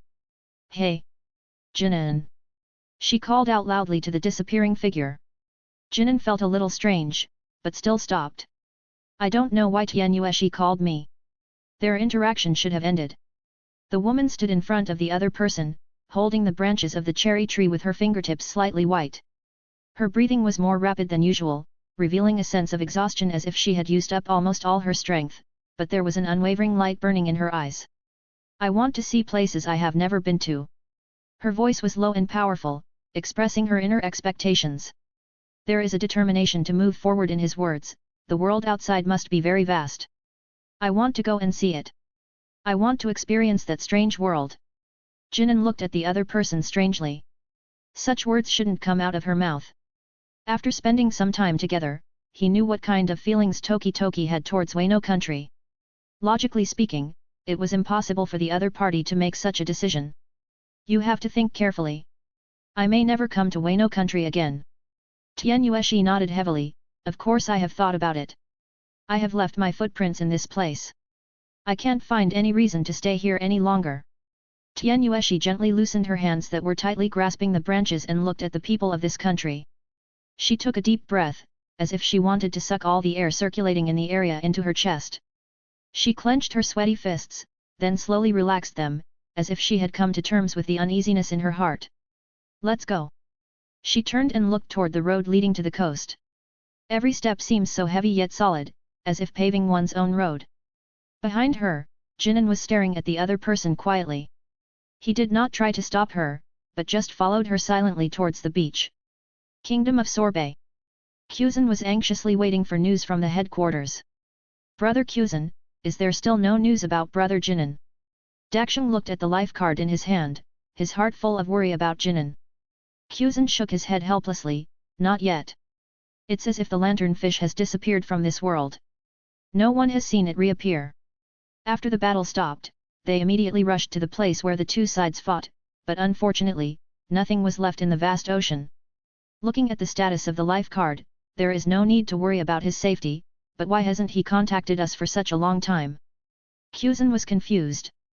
Blue blue blue, blue blue blue. The two looked at each other, and Kuzan immediately answered the Den Den Mushi. Hello, this is Kuzan. The steady voice of Sengoku came from the Den Den Mushi. Kuzan, there is news about Jinan. Big Bear's ears perked up, and he couldn't wait to know what was going on in Jinan. General Zhangguo, may I ask where Jinan is now? Kuzan's tone was a little hurried. He is not in danger now, don't worry. Zhangguo continued, that guy is now in the New World. New World? Kuzan screamed. Sengoku covered his ears and silently moved the Den Den Mushi further away. This is impossible. Big Bear was dumbfounded. They had all joined the navy recently and had a basic understanding of the Grand Line. That was a place where people were eaten without leaving any bones. The news is correct. It was brought by someone our navy had planted in the Whitebeard pirates. Sengoku said confidently. Whitebeard pirates. Kuzan and Kuma felt like their brains were not enough. How come this matter involved that dreaded pirate group? Zhangguo also had a headache. He put his hand on his temple and continued. I have asked the G5 Navy to keep an eye out for him. It all depends on his luck. Fortunately, I met someone from the G5 branch and was able to bring the boy back to the Marine headquarters. Bad luck, then, there's nothing to say. Chapter 73 G5. The waves are rolling and the salty and humid sea breeze stimulates every cell in the body. Jinan! Jinan! Look! Olga hurried over to Jinan and pointed to the front of the boat they were on. Olga, you are over 200 years old. When will you calm down? Jinan was dragged by Olga to the front of the ship, and he couldn't help but swear when he saw the ship in front. Fuck, I finally saw the warship. A vague shadow appeared where the sea and the sky met. Faintly, the outline of the ship and its sails became clearer and clearer, and the Navy's logo was exceptionally eye-catching in the afterglow of the setting sun. Jinin's spirits perked up, a gleam of light flashed in his eyes, and he immediately realized that this was an opportunity to escape from this sea area. They had been drifting on the sea for nearly a month, and the food stored in the pirate ship they had robbed had long been consumed. Now they had to rely on various fish in the sea to survive. At the beginning, Jinin took the 3 people and several water lizards and flew quickly in the air, but after flying for several days, he did not see any new islands. In the end, they can only randomly draw a lucky pirate ship as their temporary resting place. At this time, 4 people gathered on the deck, looking at the warship in the distance. The 4 people's eyes met at this moment, and without words, they could understand each other's thoughts. G5. Olga stood on tiptoe and finally saw the words on the sail of the warship. Is this the name of your Navy's unit? Tian Yueshi didn't know much about the Navy. Yes. Jinin returned to the middle of the ship and worked hard to adjust the sails, guiding the pirate ship towards the oncoming warship. We won't be mistaken for pirates and sunk by them. Asi looked at the pirate flag fluttering in the wind, his heart trembling uneasily with the flag. Don't be afraid, the Navy won't open fire at will. Jinin assured. The waves gradually rolled up white foam, and the shadow of the warship got closer and closer on the sea. Tianyueshi, Olga and the others were looking forward to it, their heartbeats quickening as the distance shortened, their eyes sparkling because they knew they could eat fresh food. Boom! Countless shells came pouring out from the G5 warship, smashing the ship that Jinin and his crew were on into pieces. Wah-a-a-a-a-a-a-a-a-a. Olga and the others screamed loudly and were about to fall into the sea while holding onto the railing. Call! A gust of wind blew, and the 3 people who were falling were gently lifted up by the wind and suspended in the air. The sound of the warship's artillery continued, and the shells were free of charge, instantly blocking the area where Jinin and the other 4 were located. Jinin slashed with his sword, and all the shells were instantly split in half and fell into the sea. To the warship in front, we have no ill intentions, please stop firing. A loud roar spread throughout the entire sea, and the world seemed to stop at this moment and fell into silence. But it was only quiet for that moment. Afterwards, the warship continued to fire shells. They seem to think we are pirates. Tianyu Toki shouted loudly amid the sound of gunfire. Jinin also knew that it was the pirate ship they were on that caused the other side to attack recklessly. Now he could only get closer to the warship and then explain. He stepped on the air and rushed towards the warship like an arrow. He charged the Navy. After a while. I have explained it clearly. Jinin looked down at the sailors tied up with ropes and helplessly explained for the 4th time. You've already tied us up, and you're still trying to trick us. That's right, if you want to kill us, just do it. Why are you talking so much? There's a big scar on my head. If I snort, I'm not a man. The sailors lay on the deck, glaring at Jinin and his 3 companions. I'm a marine. You kept pointing guns at us, so for safety's sake I had no choice but to tie you up. Jinin covered his head, he found that he could not communicate with these Navy at all. It's no use repeating it so many times. What on earth are these Navy men thinking about? The sailors obviously didn't believe it and just let it go in one ear and out the other. Uncle, do you know anything about navigation? Tian Yueshi walked out of the warship's control room with a permanent pointer in his hand. Azir shook his head. Although he was a scientist, navigation was his blind spot. Oh, the permanent pointer. Jinin's eyes lit up, and he took the thing in Tian Yueshi's hand and looked at it carefully. With this thing, we won't get lost. Tian Yueshi felt helpless when hearing Jin An's words, it seems that no one among us knows how to fly a warship. Besides, we don't know where this permanent pointer is pointing. If we follow the pointer, will we encounter any danger?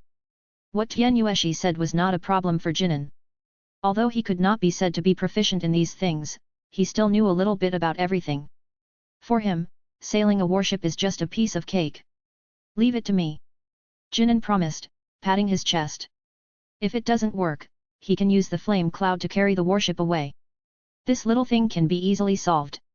The second half of the Grand Line, G5 branch. Reporting to the Vice Admiral, it is still a calm day in the New World today. The Navy gave his daily report to his boss who was leaning on the sofa. Got it. Maldo waved his hand and interrupted his subordinate's report. Any progress on the matter that Garp told me about? The Marine stood at attention, reporting to the Admiral, our patrolling men have not found anything yet. Just pay attention when patrolling and don't forget our mission. Maldo said seriously. G5 branch is the Navy's only base in the New World, and they are stationed here for only one reason. Destroy as many pirates as possible who enter the New World. This means that they can only fight alone, and the Navy headquarters can give them very little help. They face danger every day, and the entrance to the base is littered with corpses of pirates who attacked the base. Received. The Navy saluted and then retreated. A tired sigh came from the dim room. Ugh! The sea is getting more and more chaotic. I don't know how long I can hold on. Then, the room fell silent again. The other side. Marine officers, get up and have dinner. Olga skipped to the Navy officers. A pot of fragrant stewed rice exuded an enticing aroma on the cart behind her. The sailors' noses twitched unconsciously as the aroma of the rice filled their hearts. Move the food away. Who knows what you put in the food? Yes, today we would rather starve to death or jump off the boat than eat what you made. Olga didn't bother to care about them, she wanted to continue eating. Placing the cart in front of them, she ran into the kitchen eagerly. Hey! Little girl! If you don't let us go, how can we eat? Chapter 74, Persistence in the Ruins. Our base is ahead. The Navy man was holding the bowl and introducing it to Olga beside him. Ooh! So broken. Olga looked at the naval base standing on the sea level and felt it was an eyesore. Little girl, even though we have a good relationship, I cannot allow you to defame our magnificent naval base. The Marine heard what Olga said and immediately refuted it. In their eyes, the base represents security, represents comrades who fight together, and is also the place where they can settle down. But I really didn't expect the Navy to stay in a place like this. Olga said weakly. The faint light of dawn had not yet broken through the thick sea fog, and an inexplicable silence enveloped the entire area. Jinan stood on the deck of the warship with others, looking at the naval base whose outline was gradually emerging. A gust of sea breeze blew by, bringing with it a mixture of salty, damp, and rotten smells. The gates of the naval base were closed, like a dead zone with no one living. The scars left on the base tell visitors about the disaster that happened here. The walls were broken, the bunker partially collapsed, and black smoke was still rising in a corner. What was most shocking was the corpses scattered outside the base. The corpses are either lying in a mess or maintaining the postures of their final battle, quietly telling people who come here that a tragic battle once took place here. A senior sailor on the ship pointed at the silent bodies and explained in a hoarse voice. These are the pirates who died in the attack on this base. Our Navy also suffered heavy losses. Outside this base, every once in a while, some pirates would rush into the base to burn, kill, and loot. The Navy clenched his fists and let the sea breeze ruffle his hair. The ruined base and scattered corpses all constituted a heavy scene before our eyes. Although the reality before them was brutal and cruel, Jinan knew that as a soldier's duty, he was to face danger at all times. All they could do was to work hard to improve their strength and prevent tragedy from happening again.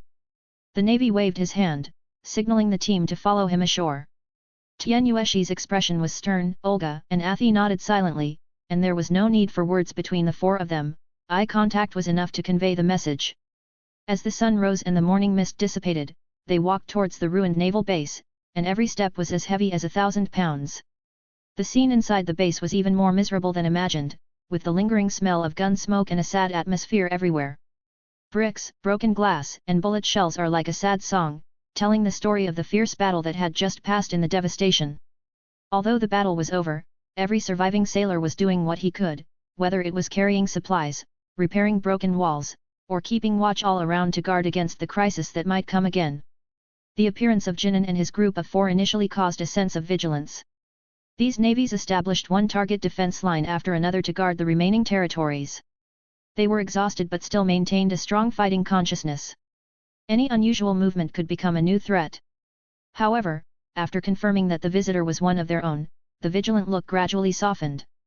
Some sailors nodded, and some even tried to force a smile, expressing the unspoken comfort and encouragement among their comrades. Although the base was destroyed, morale was not lost. Tianyu and the others walked forward along the corridor destroyed by the ruins. Every place they passed made their hearts heavier, but at the same time strengthened their determination to join the Navy. The sailors in the base returned to their posts and continued their busy work. Our Lieutenant General is in this office. I'll go back to my work first. The Navy officer in charge of leading the way explained to Jinan and the others, and then walked non-stop into the depths of the corridor. Knock knock knock. Jinan reached out and knocked gently on the door. An old voice came from the room, "Come in." A group of people pushed the door and entered the office. Sitting behind the large desk is an old navy officer, his skin like aged parchment, reflecting the vicissitudes of time. His eyes were framed by silver-white hair, and through his reading glasses, he gleamed with wisdom. Seeing someone coming in, the old man smiled, put down the materials in his hand, raised his head, and stared at the four people in front of the table with his bright eyes. The old man's voice was hoarse and gentle, "Welcome to the G5 branch. I am Maldo, the head of this branch. Please take a seat. You are not the navy of our branch, so there is no need to be so restrained." His words were brief, but they revealed his friendliness towards Jinan and the others. Jinan and his companions looked at each other tacitly, then sat down one by one, ready to listen to what arrangements this old navy who had experienced countless storms would make for them. "You are the little guy that Karp was talking about." Maldo looked directly at Jinan with a hint of interest in his eyes. Jinan nodded, "It's me." After establishing good relations with the navy officers on the warship, they told him that Garp had privately asked their vice-admiral to help find Jinan and his men. Now that he had met the lieutenant general in person, Jinan felt extremely grateful. There was a hint of barely perceptible anxiety in the old man's eyes. He leaned forward slightly in his chair, placed his hands lightly on the table, and looked directly at the protagonists. "I have a request," Maldo said, his voice steady but powerful. The urgency of the war seemed to be concentrated on his weathered face at this moment. Every wrinkle was like a deep ravine, recording the plight of the base and the urgency of seeking help. "I know it's a big request. But our situation is really not optimistic. We are short of supplies and personnel. We can't hold on any longer. If the Navy headquarters can give us more support, we can continue to defend this sea area." His eyes swept across Jinan and the others' faces one by one, as if trying to read a clue of hope from their young faces. "I believe that your arrival is not accidental. Each of your talents and your performance during this period have proven your worth. The Marshal has always been generous in his praise of outstanding soldiers, so..." Maldo paused for a moment, took a deep breath, and continued. "If you can say a few good words for us in front of the Marshal, even if it's just a few words, I believe he will consider it. All of us here, young and old, men and women, will be grateful for your great kindness." Jinan and the others exchanged glances and reached a consensus almost without words. They knew that this was not just a request from the old man, but also his responsibility for those helpless lives in the war. Jinan Station. Chapter 75 Malinfando. The moment Jinan and his group left the G5 branch, everyone in the branch came to watch. Their figures gradually faded away, bumping along the dilapidated gravel road, with the naval soldiers watching them silently from behind. There is a warship parked on the coast. Although it is not the latest model, it is very well maintained. There are faint marks engraved on its side, which represent the bravery and glory of fighting pirates. The warship was parked steadily at the dock, waiting for their arrival. Jinan walked onto the deck, held the railing tightly, and felt the cool sea breeze. As the captain gave the order to set sail, the anchor was raised and the ship cut through the waves. The warship slowly left the port. Under the clear sky, the shadows of the sailing ships and the blue sea form a unique picture. Jinan and his companions stood on the deck. Their sight passed through the crests and troughs of the waves and seemed to see the distant and majestic outline of the Navy headquarters. Kingdom of Sorbet. "Big Bear, Ginny, take care of yourself," Kuzan reminded Big Bear and the other man while packing his luggage. "Why did the Admiralty headquarters suddenly summon you?" Ginny asked puzzledly. "They have joined the Navy for a year and have a clear understanding of the Navy headquarters. Ordinary people cannot go to this department. Only those who have made great contributions or have special talents can be recruited by this department. It seems that the last large-scale recruitment has led to a shortage of officers in the Navy headquarters, but I should report to the training camp first." Kuzan didn't know much about it, he just heard some gossip. "So are you going to get a promotion?" Ginny asked. Now their small group is gradually getting on the right track, and each of them has made a career. Kuzan grinned and said, "Maybe, but my sequence should be transferred to the headquarters." "Great. From now on, besides brother Jinan, I will have another big leg to cling to." Ginny cheered and was extremely excited. "Kuzan, congratulations." After receiving the news, Long rushed over from the base to congratulate the other party. Kuzan patted Long on the chest and scolded him with a smile, "You are a guy from our headquarters, stop teasing me." After spending a long time together, the two have become close friends who can talk about anything, and it is common for them to joke around. Long laughed, "I really mean it. Going to the Navy headquarters will be very beneficial to your future development. The Navy headquarters brings together the vast majority of the world's naval elites. This is very beneficial to personal development, and one can also meet more like-minded people. It's a pity that you have to go alone." Long sighed. It's not that he wanted to return to the Marine headquarters, but he felt sorry for not being able to go with his best friend. "You don't have to worry about me. But you, after I leave, the work here will fall on you guys." Kuzan answered nonchalantly. "The kingdom of Salbii is my second home. Besides, the South China Sea is calm now, and there is nothing to deal with. Leave the matters here to us." Long is very confident in his ability to handle affairs now. He is no longer the rookie he used to be. It's a good thing Shanks went out to teach today. Otherwise if he saw you leaving, there would probably be trouble again. Big Bear joked. Shanks has grown a lot too. He's become a teacher now. He won't mind this kind of separation. The image of the little red-haired adult flashed in Kuzan's eyes with a hint of pride. He has watched Shanks grow up since he was a child, and fortunately he didn't grow up in a wrong direction. That guy Jinan is probably enjoying a good life in the Marine headquarters. Kuzan murmured. Given Jinan's personality, he's probably enjoying his life. Long agreed. The warship cut through the waves and crossed the endless sea. Jinan and Tianyu stood on the deck, enjoying the warm sunshine and washing away their fatigue along the way. "Colonel Jinan, Marineford is just ahead," the Navy informed them. "It arrived in just 1 week. That's pretty fast," Jinan said in amazement. Their eyes looked into the distance, where the sea and the sky met, and the majestic naval headquarters gradually became clear, like the entrance to a new world, opening its huge and sacred arms. The deputy captain was explaining to Tianyu and the others the magnificent structure and profound history of the Navy headquarters, and every word he said was filled with immense pride and respect. The golden glow cast by the sun rising from the horizon gave the base a golden edge, further highlighting its majesty and grandeur. As the warships got closer and closer to the naval headquarters, the huge base looked more and more spectacular. The warship slowly docked at the port of the Navy headquarters, and the heavy hull formed a solid shadow with the shore. The sailors stood in a row and lined up on the bridge to say goodbye solemnly. "We can only take you so far. There's still a lot of things waiting for us at G5. You guys go back, we will go directly to the headquarters." Jinan waved goodbye to these respectable Navy men. Jinan and his companions were walking on the road leading to the naval center.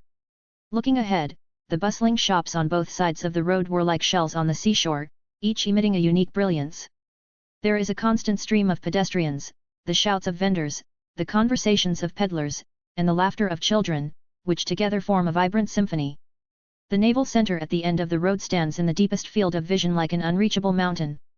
The smooth stone wall reflects a soft light in the sunlight, and the two big words Navy appear holy and solemn. Walking through the bustling streets, the gate of the Navy headquarters standing in front of you is like the weight of history, heavily engraved with countless stories of glory and bitterness. They paused slightly in front of the door and stared at the towering lintel. "Is this the holy land of the Navy, Marineford?" Olga exclaimed. "Standing under this huge building, you can truly appreciate the enormity of the headquarters." A Navy man in neat uniform stepped forward and asked about the origins of the people in front of him. "Hello, this is the Navy headquarters. Do you have anything to do here? I am Jinan, the Admiral of the South China Sea. I need to go into the headquarters to look for the Warring States General," Jinan said truthfully. "So it's Admiral Nanhai. I've heard of you for a long time. You are a role model for many of our Navy." A hint of recognition flashed across the Navy's eyes. He leaned slightly and motioned for Jinan and the others to follow him. "Please follow me. General Zhang Guo has already told us that you can go in directly if you come." His steps were firm, and every step seemed to reflect the glory and responsibility of the naval rhythm. Jinan and his companions followed closely behind, passing through the door that weighed thousands of pounds. As if they had crossed the barrier of an era and stepped into a brand new stage. "General Zhang Guo, Colonel Jinan is here." Chapter 76 Confession in front of the department. Marine Headquarters, Marineford, Admiral's Office. "Jinan, is this the reason why you appeared in the New World and met Whitebeard?" Zhang Guo opened his mouth wide and looked at Jinan in front of him in disbelief. This guy's experience during this period is so wonderful that it makes him, who sits in the office every day, extremely envious. That's right. I didn't expect that I would encounter so many troubles while patrolling the sea. Fortunately, I am lucky, otherwise you would not see me.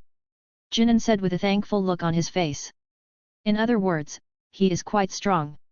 If other people encountered these things, the grass on their graves would probably be 10 feet high. But it was also fortunate that the pirate he encountered was Whitebeard.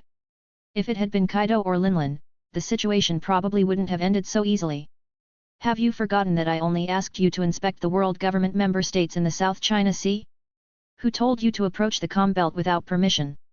Zhang Guo looked at Jin An's expression and knew that the other party had no intention of reflecting on himself. He slammed the table and yelled. Jinan was startled. He rolled his eyes several times but couldn't think of a way to let him get away with it. What are you planning, kid? I'm telling you, if you dare to disobey my orders again, I will send you to the New World. Zhang Guo saw that the boy was unrepentant and warned him. Jin An's eyes lit up. There is such a good thing. When he goes to the New World, he can just find a small island to live in seclusion. Wouldn't his life be wonderful from now on? You. Veins popped out on Zhang Guo's forehead and he was speechless about the guy in front of him. Other Navy officers were thinking about how to get promoted, but Jinan just thought about slacking off all day.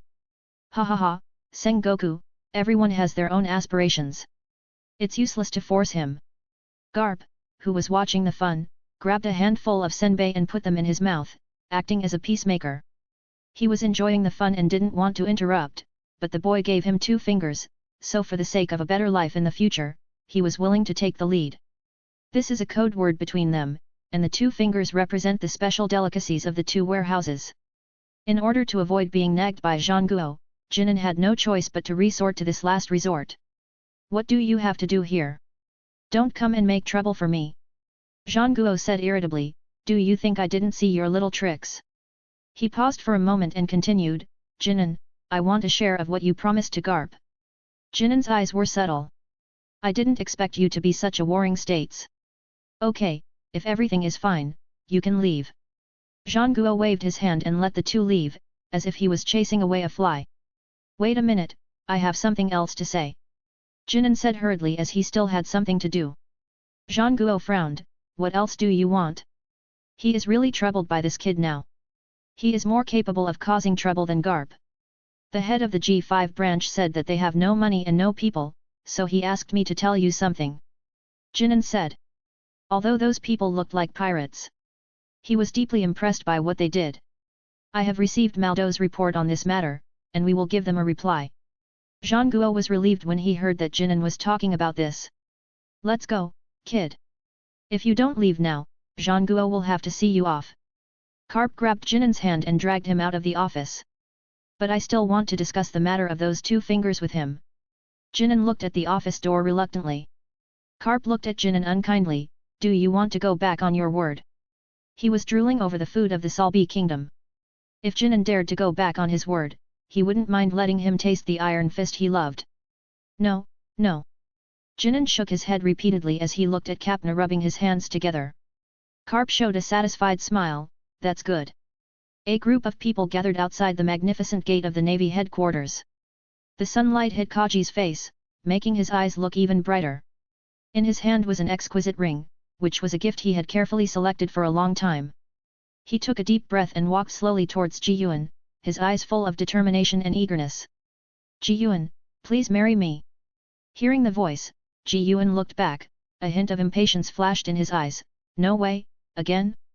Her hand gently grasped the sword at her waist, she turned around and faced Kaji, her pretty face still smiling but she could not hide the disgust in her beautiful eyes. Kaji, this is the 100th time you've confessed to me, but my answer won't change, so just stop bothering me. Her voice was light, but like a sharp knife, piercing directly into the softest part of Kaji's heart. Kaji's expression changed slightly, but he soon smiled again. He walked closer, trying to reduce the distance between the 2 of them, his eyes full of reluctance and pleading.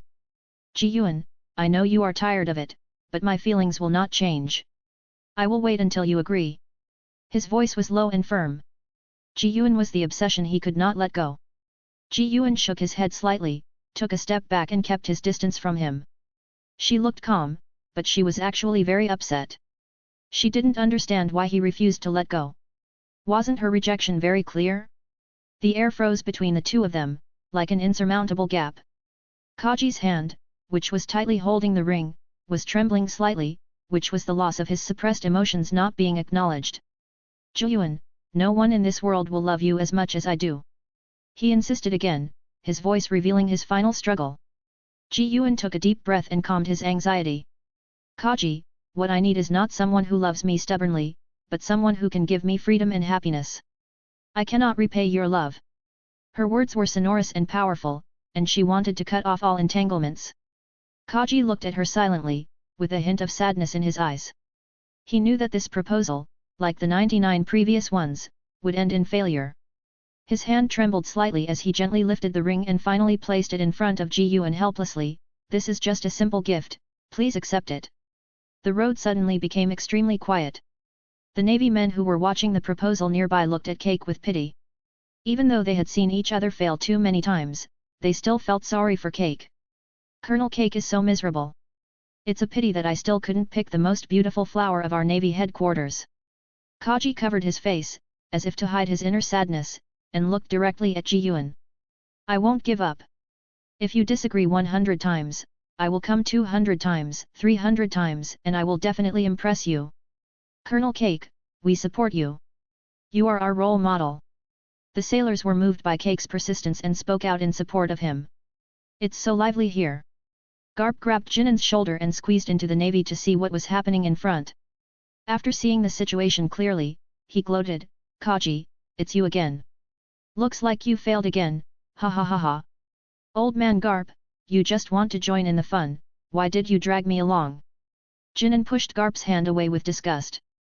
He is so old, but still likes to join in the fun. What can Jinin do with such an elder? Jinin.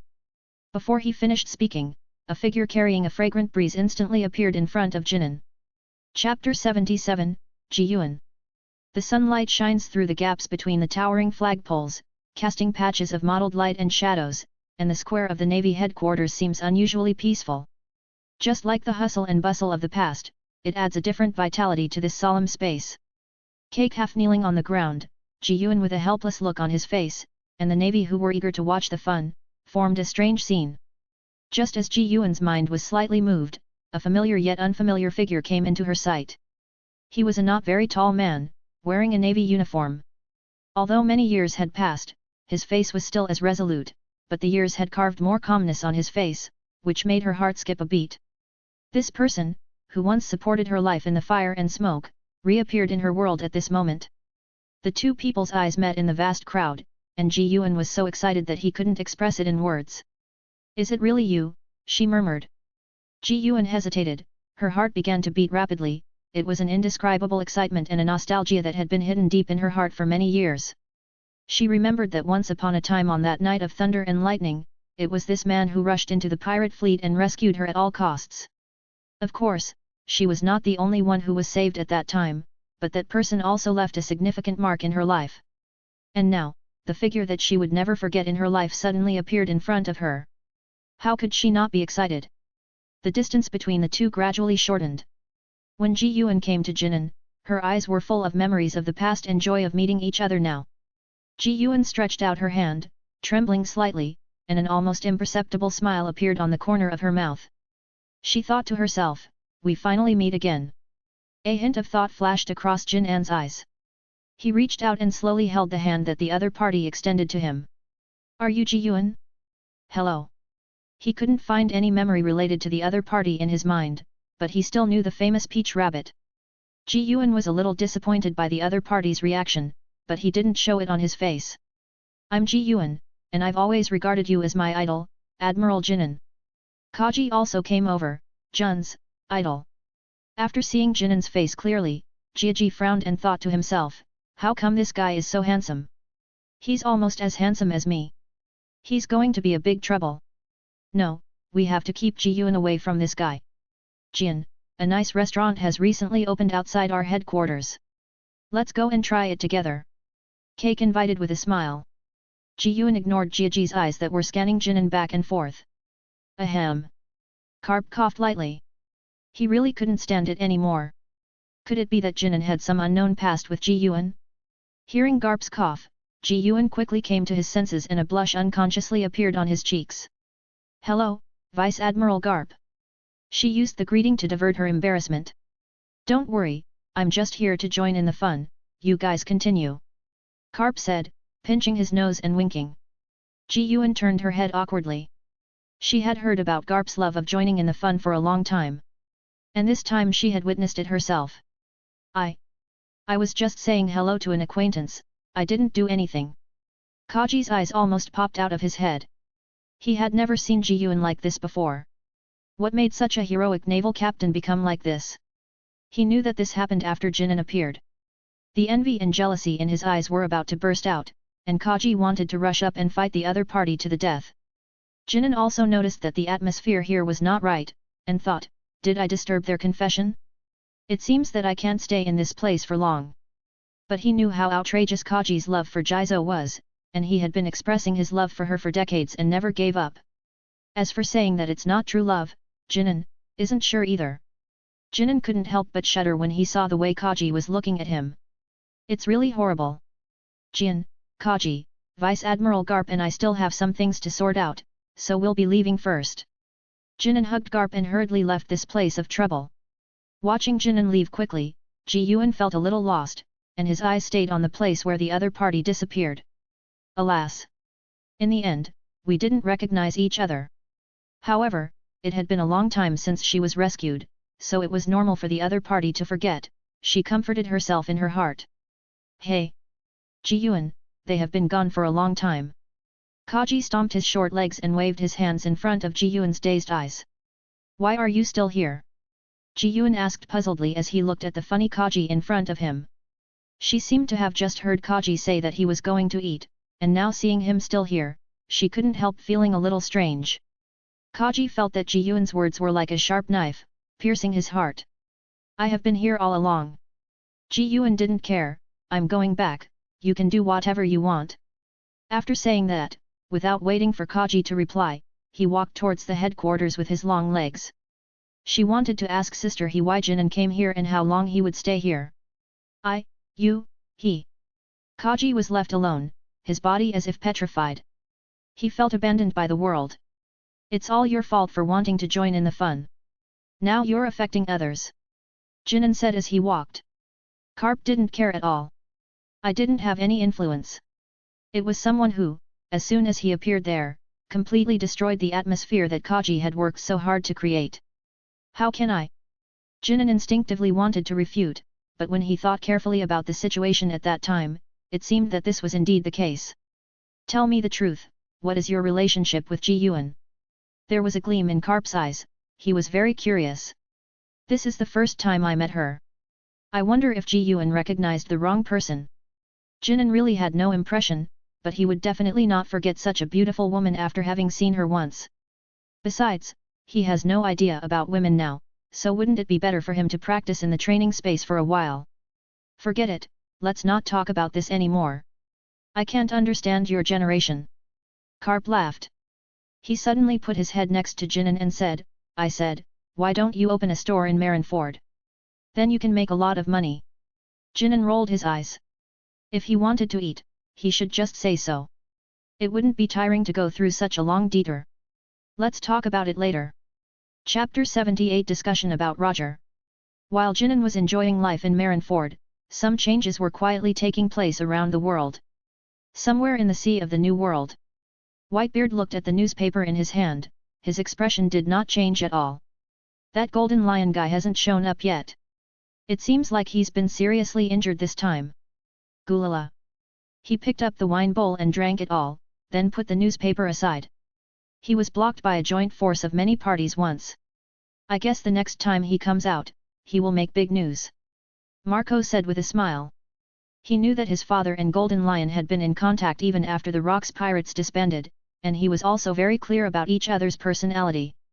Gulalalalal, he is indeed such a person, however, what he did has nothing to do with us, let's continue the banquet. Whitebeard grabbed the wine jar and poured the wine into his mouth. Banquet, banquet. The pirates continued to eat meat and drink wine in big mouthfuls. They just want to be happy and don't care about anything else. On the other side, the New World, Cake Island. Charlotte Lingling, who has already established herself in the New World, put down the newspaper, with crumbs left over from dessert on her lips. Kaido, have you decided to go to Wano country? Charlotte Linling's oppressive voice echoed in the palace. I don't need to tell you where I'm going, Linling. Kaido said while drinking from his wine gourd. You'd better think carefully before you speak. Charlotte Lingling narrowed her cold eyes slightly. Of course I've thought it through. Kaido didn't care about the other party's threat at all, and drank his wine by himself. I've stayed here long enough, and I want to go out and get some fresh air. But you, Lingling, you should eat less sweets. Your figure is not as good as before. Kaido felt a little regretful. It's not your turn to teach me how to do things. Charlotte Linlin didn't care at all.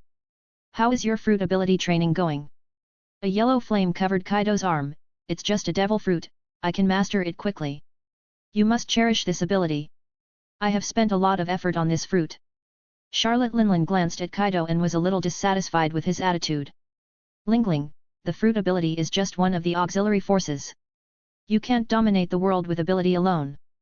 This world has its own rules, just like Roger, he is not a person with special abilities, but he still defeated Captain Rocks. Kaido clenched his hands, only domineering can stand above everything. Oh! Charlotte Linlin said calmly, then give me back the bird fruit, mythical beast, new form. Ha ha ha, I'll return it to you in my next life. Kaido is not a fool. Speaking of fruits, have you found the guy who ate the blue dragon fruit? Kaido asked. What he wanted most was the fruit, which had the ability to greatly enhance his physical strength. If he really couldn't find that person, he would not have chosen to eat the bird-like fruit. Charlotte Lingling thought of the guy who had given her her first defeat and gritted her teeth, not yet. If Rugeo had found him, I would have crushed him to ashes long ago. Kaido nodded and said nothing more. Naval Headquarters, Marine Vondo. Douglas Barrett has been confirmed to have joined the Roger Pirates. Tell me what you all think. Gang Gukong sat at the head of the meeting room, folded his hands over his chest, and asked calmly. Marshal Kong, I think we should immediately organize people to look for their whereabouts. We can't let Roger's pirate group continue to grow stronger. A burly vice admiral with an angry face stood up and said anxiously. Don't be so angry, Lieutenant General Chris.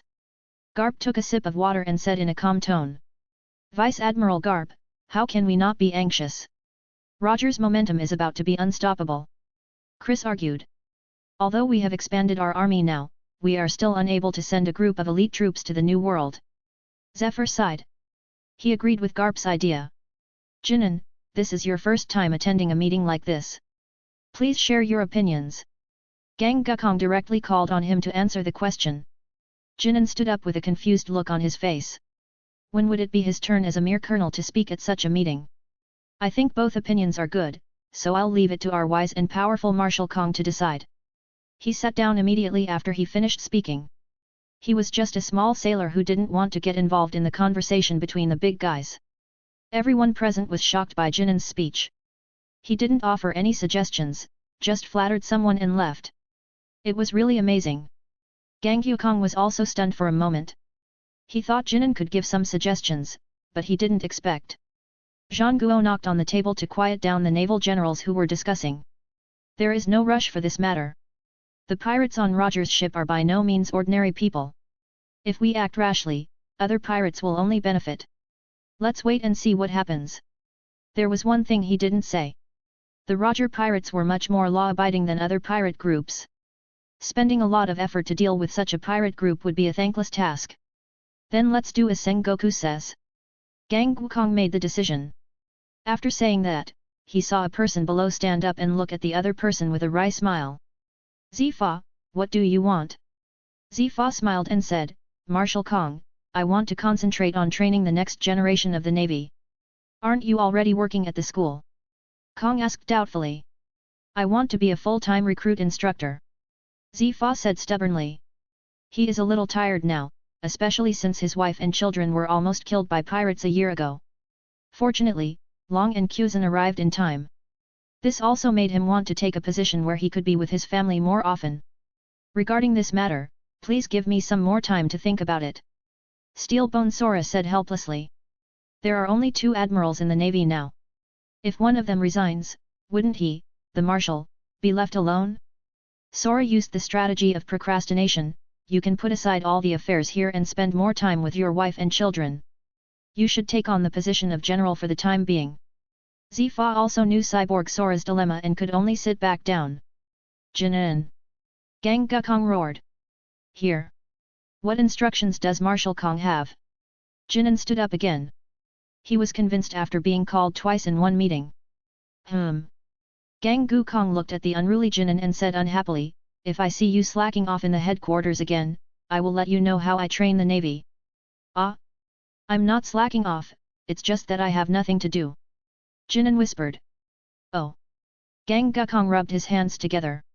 Jinan saw Gang Gukong's actions and quickly replied, I guarantee to complete the mission. Chapter 79 Borsellino. After a morning of intense training, Jinan finally stopped to catch his breath. Under the scorching sun, the training ground of the Navy headquarters was dazzlingly bright, and the air was filled with the mixed smell of earth and heat. His clothes were completely soaked with sweat and stuck to his skin, and every breath he took allowed his muscles to fully stretch. Just as he sat down under the shade of the tree, panting, Ji Yuan came over. She held a bottle of water in her hand and walked lightly, as if the high temperature around her had nothing to do with her.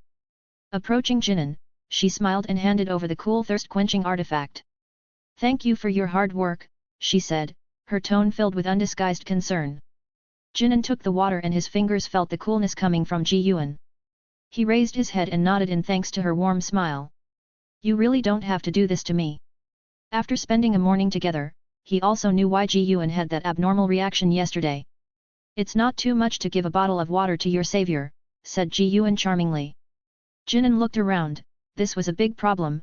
Didn't he see the eyes of those around him who wanted to swallow him up? It's scary. But the main thing is, he didn't do anything. At that time, he had not yet joined the navy and was training alone in the South China Sea. When he saw a ship being besieged, he rushed over with a knife, not expecting that there was a future vice admiral on that ship. Jinan, I have completed all the training tasks for today. Tian Yueshi came from another training ground, wiping his sweat with a towel as he walked. You can go eat after you wash yourself. After training, Tian Yueshi revealed a trace of fatigue. He walked to the place where he had agreed to meet Jinan, and then saw the tall woman sitting next to him. Is he an acquaintance of Jinan in the Navy headquarters? I don't think I've seen him before. Before she could see the man's face clearly, a strong smell of smoke came into her nose, making her wrinkle her nose. Ji Yuan, so you are here. I have been looking for you all morning. Jia stepped between Jinan and Ji Yuan. Jinan smiled bitterly helplessly. Does this guy Jia have to be so wary of him? He has no idea about Ji Yuan. At this time, Tian Yueshi also stood silently behind Jinan, looking at the man who suddenly appeared. Ji Yuan frowned. Jia, there's no need for you to stay with me all the time. Ji Yuan, we have always been partners. Besides, Marshal Kong has something for the two of us to do. Kaji hurriedly explained that he was not lying and that he came here because he had a mission to accomplish. He thinks he is a man with a good sense of propriety and he won't do anything unnecessary. What could it be? Ji Yuan muttered to himself. They hadn't been summoned by the marshal for some time, and it felt like every time they were summoned they would be busy for a long time. Soldiers' duty is to obey. When they receive orders, they naturally need to follow them. Let's go see what arrangements Marshal Kong has made. We'll talk to you next time. Ji Yuan stood up and said apologetically. Jinan also understood that the other party still had things to do, so he also stood up and said, Go ahead, I hope your mission goes well. Kaji and Ji Yuan were trained as great future generations, and their strength would reach the threshold of admirals in the future. The more tasks Kusuk Sora arranged for them, the easier it would be for them to be promoted in the future. Many people in the Navy are very envious of having this opportunity. Although I envy the treatment that Ji Yuan and the others receive, it is just envy because Ji Yuan and the others possess extraordinary talents. Jinan and his companion left the training ground and walked towards their residence leisurely. During the time he spent at the Navy headquarters, he also met many powerful men who would become famous on the sea in the future. I have met Sakaski and Borsellino once, but they are not familiar with each other. Those two guys are now in the Navy training camp and it seems that they will graduate from there in a while. It is worth mentioning that Kyuzan has now entered the training camp and is living a life of pain and happiness. Within the Navy, people with natural abilities will be trained intensively. Under such circumstances, Kyuzan is like a star in the headquarters, and those instructors are eager to teach him everything they have learned in their life. Jinan is just the opposite. Gang Yukong dislikes him very much and always feels that he is not doing his job properly. As a colonel, he cannot even get a rank in the headquarters. It is not enough for him to just go out and catch some pirates every day. Steel Bone Kong also assigns him training tasks. Because of their training, they arrived at the restaurant during peak meal time and it was already packed. There are many restaurants in Marineford, but there are even more Navy restaurants. The food here is just edible. If you want to enjoy food that stimulates your taste buds, you can only go to the commercial street to enjoy food prepared by military families. You take a seat here first, I'll go buy you something to eat. After walking around the restaurant 5 times, Jinan finally found a seat. After pushing Tian Yueshi to the seat, he ran excitedly to buy food. Tian Yueshi has already gotten used to Jinan's arrangements, and he also knows what she likes to eat. Staying here and occupying a seat is the best choice for her. Just as Tian Yueshi was waiting in his seat, a slightly lazy voice sounded from behind Tian Yueshi. This is terrible. This is the only empty seat. Excuse me, beautiful lady, can I sit here? Tian Yueshi looked at the man who had walked to the table and nodded. There was still some space at the table for 4 people, so there was no problem adding one more person. After getting the reply, the man wearing sunglasses took the food and sat in the seat farthest from Tian Yueshi. Thank you very much. Borsellino thanked him and sat in his seat eating silently. After a while, Jinan returned to his seat with 2 portions of food. When he saw the person sitting there, he was stunned for a moment. Hey, isn't this the popular Jinan? It's scary to see you in a restaurant. Borsellino teased after swallowing the food in his mouth. Jinan put the food on the table and smiled helplessly. I can't be the most popular one, and I just don't come here often, not never. Borsellino shook his head and said, Instructor Zifa often mentions you to us, your monstrous physique, your superb swordsmanship. Except for being a little lazy, there's nothing wrong with you in other aspects. In short, the instructor keeps talking about you, and our ears are about to get calluses. Borsellino looked resentful. Pucci. Tian Yueshi couldn't help but laugh. At first, I didn't react when I heard Zifa praising Jinan Tianyu, because what he said was true. I didn't expect there would be a twist later. I'm afraid the last sentence is what Zifa really feels in his heart. These old men in the Navy must have something against me. Jinan complained in his heart. He is very hard-working, okay? It seems that I haven't practiced enough and I need to work harder in the future. That afternoon, Jinan ran to the marshal's office and asked the Navy to restore his reputation in a sharp manner. The results are obvious. Jinan's arm was ultimately no match for his opponent's thigh, and his rebuttal was collectively ignored by the Navy's top brass. Chapter 80 Zifa and Number 039, S Teachings. Early the next morning. As the mist slowly dissipated, the calm grey-blue naval training camp buildings gradually revealed their majestic outlines. The flag fluttering in the wind flew in the center of the training camp, and the bright logo on it looked even more solemn and sacred under the morning light. Far away from the hustle and bustle of the bustling world, the naval training camp seems exceptionally quiet. The sunlight shines into the solemn classroom through the tall windows, and beams of light seem to be examining every corner here. The walls are hung with scenes of historical battles, and the solemn sense of history is undoubtedly revealed in the classroom. Why do I have to come here to listen to? Jinan complained softly as he looked at Kyuzan who was sitting next to him. He was ordered by Sora Ayaka to join Zephyr's second training camp. A death order, the kind that cannot be resisted. For many sailors, entering the naval training camp is an opportunity for them to rise to the top in one step. After all, the people who can serve as instructors here are at least lieutenant generals of the headquarters. If you are appreciated by someone, you can be directly recruited into that person's fleet and receive priority training. But to be honest, Jinan had no interest in the class. What's more, the instructor hadn't arrived in the classroom yet, so he just sat there with nothing to do. He has mastered most of what is available in training camp. Kyuzan poked Jinan's arm. Today is the first time that Instructor Zifa officially meets us. Aren't you curious about what kind of person he is? Zephyr has conquered countless pirates in his life. He has fought all over the sea with his pair of black arms, but he has never killed any enemy. He is known as the general who never kills. Old man Zifa is actually quite good. Jinan said with a clear conscience. I've met Admiral Zephyr in the restaurant several times. He was always nice to the sailors who ate with him. Tian Yushi also expressed his opinion.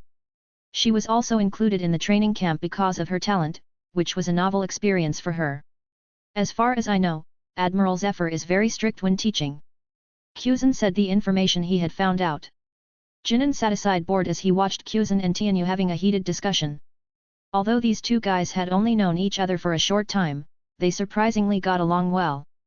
However, for them, they are not familiar with their colleagues who will take classes with them in the future, so they can only establish connections slowly. As long as you stay in the Navy, everyone will gradually become familiar with each other. Those who can sit here are among the best of the best, and it is easy for them to reach the rank of general.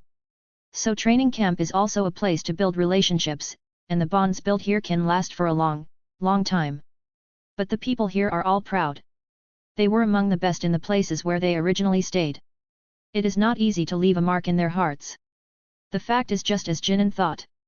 In the classroom, evenly distributed tables and chairs are neatly arranged side by side, and the students form a small social field in this regular space.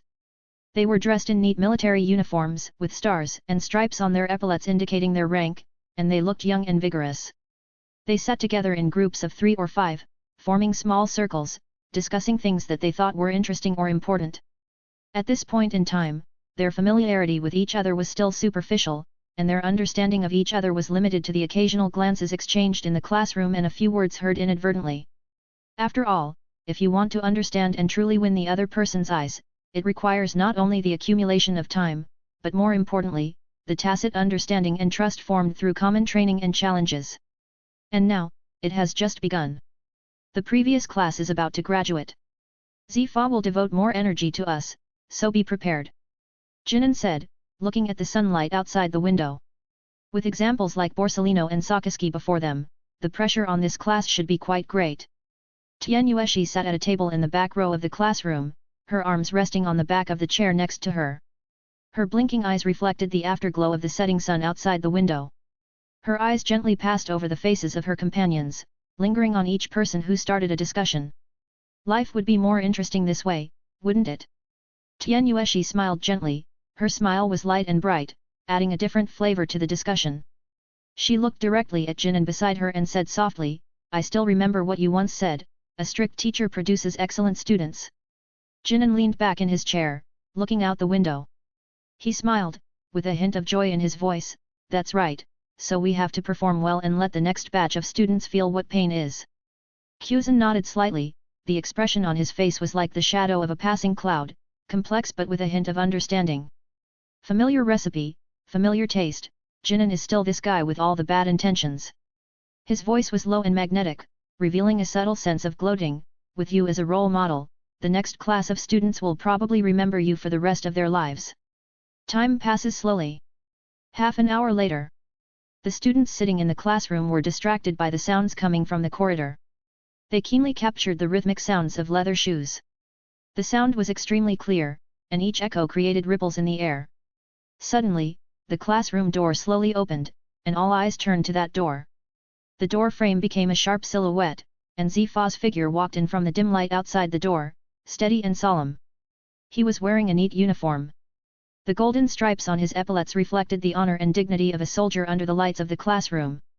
His brows revealed unquestionable authority. As soon as he entered the room, he looked around. His eyes through his dark sunglasses seemed to be able to see through the thoughts of every student. After seeing that everyone was present, the majestic face relaxed a little. I know everyone here has a proud heart, but this is my training camp, so I advise you to put aside your petty thoughts. Sitting here, we should regard the people around us as comrades who can entrust their lives to us. Remember, courage and wisdom are your strongest weapons, and calmness and perseverance are the keys to overcoming all obstacles. He walked through the classroom aisle, looking at the soldiers one by one as if scanning. Everyone who received his gaze could feel a heavy trust and expectation, which made their hearts surge. Don't forget your comrades. They are your most solid support on the battlefield. Zifa's advice was like a father's teaching. His words contain deep love and serious teachings. Glory and life coexist, but when you have to make a choice, you must remember that the mission is more important than anything else.